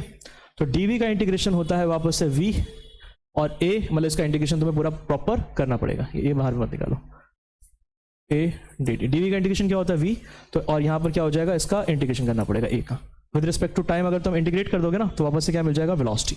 क्या मिल जाएगा, velocity as a function of time. समझे कि नहीं समझे? तो वापस से तुम्हें ये मिल जाएगा, ठीक है, कोई दिक्कत? ठीक। अब जब तुम्हें velocity as a function of time मिल गया तो वेलोसिटी क्या होती है हमारे पास, वेलोसिटी होती है dx बाय dt। क्या होती है, dx बाय dt। अब तुम्हें यहां से dx चाहिए तो velocity is equal to dx by dt, तो यहां से अगर मेरे को dx चाहिए तो dx आ जाएगा v इंटू dt। अब दोनों तरफ इंटीग्रेट कर दूंगा, ये इंटीग्रेट का सिंबल होता है v dt, इंटीग्रेट कर दूंगा। तो dx का इंटीग्रेशन क्या होता है हमारे पास, अगर हम बात करें तो यहाँ आएगा तुम्हारे पास, वैसे इसका dx का इंटीग्रेशन होगा तुम्हारा, मान लेते इसको कहीं इंटीग्रेट करने के लिए तुम्हें बोलेगा कि यहाँ से यहाँ तक इंटीग्रेट करो, है ना, टाइम दे देगा यहाँ से यहाँ तक 2 से 4 सेकंड तक, मुझे बताओ पोजीशन कितनी है। तो यहाँ पर भी अगर तुम देखो, तुमसे बोलेगा कि जब टाइम इनिशियली ti था तो उस टाइम पे वेलोसिटी कितनी थी, vi थी। जब टाइम फाइनली tf हो गया, 2 से 4 सेकंड हो गया, तो वेलोसिटी में dv मतलब चेंज कितना, तो यहाँ पर v फाइनल कितना हुआ, तो तुम्हारे पास जो निकल करके आएगा यहाँ पर, वो निकल करके आएगा vf v फाइनल माइनस का v इनिशियल। आ रहा समझ में, vf माइनस का v इनिशियल, ठीक है। सिमिलरली dx यहाँ पर जब बोलेगा टाइम t था या ti ले लो, तो उस टाइम पे तुम्हारे पास डिस्प्लेसमेंट कितना था, xi था, और जब फाइनल टाइम हो गया तो उस टाइम पे डिस्प्लेसमेंट कितना हो गया, xf हो गया। तो तुमसे पूछेगा कि कितना आया, तो xf माइनस का xi, इंटीग्रेट करोगे तो चेंज आता है यहाँ से, xf माइनस xi, और यहाँ तुम्हें इसका इंटीग्रेशन करना पड़ेगा, v dt फ्रॉम ti से t फाइनल तक, ti मतलब t इनिशियल से t फाइनल तक। कोई दिक्कत? ठीक है, तो ये आ जाएगा बस, ठीक है। This is called calculus. Calculus मतलब होता है डिफरेंशिएशन एंड इंटीग्रेशन, दोनों का यूज काइनेमेटिक्स में से होता है, ठीक है। तो जब इससे ये निकालना है डिफरेंशिएशन, इससे ये निकालना है डिफरेंशिएशन, इससे वापस ये निकालना है इंटीग्रेशन, इससे वापस ये निकालना है तो इंटीग्रेशन, ठीक है। 3 चीजें ही है, डिस्प्लेसमेंट, वेलोसिटी एंड एक्सेलरेशन। तीनों का मतलब समझ में आया, तीनों में लिंक समझ में आया क्या होता है, हाँ कुछ समझ में आ रहा है, पक्का? चैंपियन हो यार तुम तो, लो क्वेश्चन करो फिर। ये देखो इसको अच्छे से, इसको देखो अच्छे से।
शॉर्ट में लिख देता हूँ।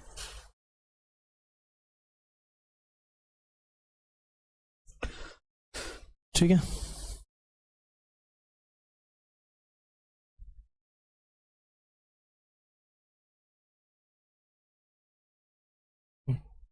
कुछ क्वेश्चंस देखो।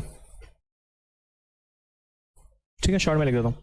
हमारे पास the displacement of the particle दे रखा है s is equal to 6t square minus का t क्यूब। तो मैं निकालना था time when the particle will attain zero velocity. Time find करना है, टाइम इधर लिख देता हूँ, टाइम फाइंड करना है t व्हेन वेलोसिटी जीरो। पहला क्वेश्चन, टाइम समझ में आ जाएगा ना, time when velocity is zero. Displacement दे रखा है, टाइम बताना है जब वेलोसिटी जीरो होगी। दूसरा क्वेश्चन इधर कर देता हूं, करना स्टार्ट करो। Time when velocity is zero, x is equal to 2 minus का 5t प्लस का 6t²। एक्सेलरेशन फाइंड करना है व्हेन वेलोसिटी 0। क्वेश्चन 3।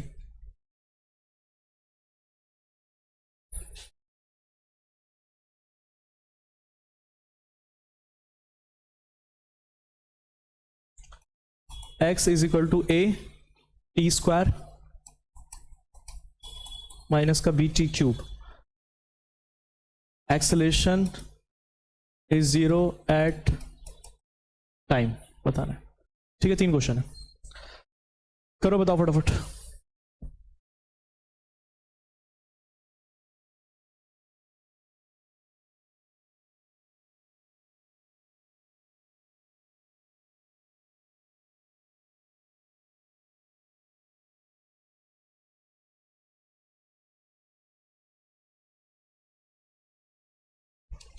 देखो मैं करता हूँ, क्वेश्चन बता लिया, एक क्वेश्चन मैं कर देता हूँ।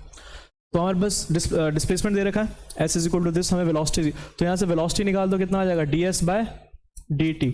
इसका डिफरेंशिएशन करेंगे, इधर देखो गोपाल, 60² का डिफरेंशिएशन कितना होता है 12t, और t³ का कितना हो जाएगा 3t²। तो वेलोसिटी 0 मतलब वेलोसिटी को 0 से इक्वेट कर दो, दैट इज 12t माइनस का 3t² को 0 से इक्वेट कर दो। तो यहाँ से आ जाएगा तुम्हारे पास t कॉमन ले लिया या 3t कॉमन ले लिया, तो यहाँ से आ जाएगा 4 माइनस का t इज इक्वल टू 0। अब समझ में आ रहा है क्वाड्रेटिक इक्वेशन कहाँ यूज होती है, हैं 10वीं क्लास में सारे पूछते रहते हो कहाँ यूज होती है, कहाँ यूज होती है। तो t की वैल्यू 0 और t की वैल्यू 4। तो जब टाइम 0 होगा तभी तो डिस्प्लेसमेंट 0 होगा, वेलोसिटी भी क्या होगी 0 होगी। और दूसरी बार भी वेलोसिटी 0 कब हो रही है 4 सेकंड पे। कितने पर हो रही है 4 सेकंड। तो टाइम तो तुमसे पूछ रहा था टाइम व्हेन वेलोसिटी 0, तो ये आंसर है t is equal to 0 and t is equal to 4। ठीक है, अगला देखो, x दे रखा है, एक्सेलरेशन बताना है व्हेन वेलोसिटी 0, तो सेम है। तो यहाँ पर x दे रखा है तो वेलोसिटी निकालनी है, तो क्या आ जाएगा dx/dt, है ना।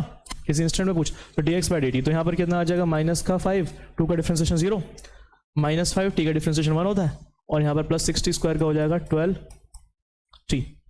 अब कह रहा है व्हेन वेलोसिटी 0, तो व्हेन वेलोसिटी को 0 से इक्वेट कर दो, मतलब यहाँ से माइनस का 5 प्लस का 12t को 0 से, तो t की वैल्यू आ जाएगी 5/12। ये आ गया सेकंड, 5/12 सेकंड। तो इस टाइम पे वेलोसिटी 0 थी, तो जिस टाइम पे वेलोसिटी 0 थी उस टाइम पे एक्सेलरेशन बताना है। तो एक्सेलरेशन अगर फाइंड करना है तो मैं नाउ, तो एक्सेलरेशन क्या होता है बेटा dv/dt। वापस से डिफरेंशिएट करो इसको वापस से डिफरेंशिएट करो, तो -5 का डिफरेंशिएशन कितना होगा 0, और 12t का कितना हो जाएगा 12। ठीक है ना, 12, और 12 के साथ कोई टाइम नहीं लग रखा ना, तो ये यूनिफॉर्म एक्सेलरेशन है। क्या है ये यूनिफॉर्म एक्सेलरेशन। यूनिफॉर्म मतलब यहाँ पर ये टाइम के रिस्पेक्ट में चेंज नहीं कर रहा, तो टाइम पे डिपेंड नहीं करता, ये आंसर 12 मतलब टाइम चेंज करते रहे कोई फर्क नहीं पड़ता, एक्सेलरेशन तुम्हारी क्या है कांस्टेंट है। क्या है कांस्टेंट। समझ में आ रहा है कि नहीं आ रहा। तो पूछ रहा था एक्सेलरेशन बताओ जब वेलोसिटी 0 होगी, तो हमें यहाँ से पता चला कि एक्सेलरेशन वेलोसिटी पे मतलब ये टाइम पे डिपेंड ही नहीं कर रहा है ना, एक्सेलरेशन हमेशा क्या है कांस्टेंट है। ठीक है, हाँ 12t होता है मतलब टाइम पे डिपेंड कर रहा है, तो ये टाइम उठा करके यहाँ डाल देता मैं, उस पर्टिकुलर टाइम पे मुझे एक्सेलरेशन पता चल जाता। समझ में आ रहा है कि नहीं आ रहा। ठीक है गुड। तो यहाँ पर acceleration is 0 at what time, तो एक्सेलरेशन की वैल्यू 0 किस टाइम पे, तो बस वेलोसिटी निकालो पहले, तो वेलोसिटी निकालोगे तो dx/dt, तो at², तो at² का डिफरेंशिएशन कितना हो जाएगा बेटा 2at। a को बाहर रखा, t² का डिफरेंशिएशन 2a हो जाएगा, तो 2at। आ रहा है समझ में नहीं आ रहा अंशुमन, बता दो यार प्लीज, पक्का। हाँ वही वाली लग रहा है बार बार। b बाहर रखा, t³ का डिफरेंशिएशन कितना हो जाएगा, t आगे आ जाएगा, 3 बाहर आ जाएगा, तो 3bt²। अब वेलोसिटी आ गई, फिर एक्सेलरेशन निकालना है, तो dv/dt वापस, तो 2a बाहर रखा और t का डिफरेंशिएशन 1 होता है ना। यहाँ कौन सा वेरिएबल है कैसे पता चलेगा, t, ये दिखा ना x और t, ये 2 वेरिएबल्स है, बाकी सब कांस्टेंट है। 3b बाहर रखा हमने और t² का डिफरेंशिएशन हो जाएगा 2t। अब पूछ रहा है कि एक्सेलरेशन 0 एट व्हाट टाइम, तो एक्सेलरेशन को 0 से इक्वेट कर दो, है ना। तो एक्सेलरेशन को 0 से इक्वेट कर दोगे तो ये पूरी एक्सेलरेशन की एक्सप्रेशन 2a माइनस का 3b मतलब कितना हो जाएगा 6bt को 0 से इक्वेट कर दो, तो यहाँ से कितना आ जाएगा 2a is equal to 6bt, और यहाँ से ठीक लिखा ना t, इसकी वैल्यू कितनी आ जाएगा 2a अपॉन में 6b, तो कितना आ जाएगा a अपॉन में 3b आंसर। इतने टाइम पे तुम्हारे पास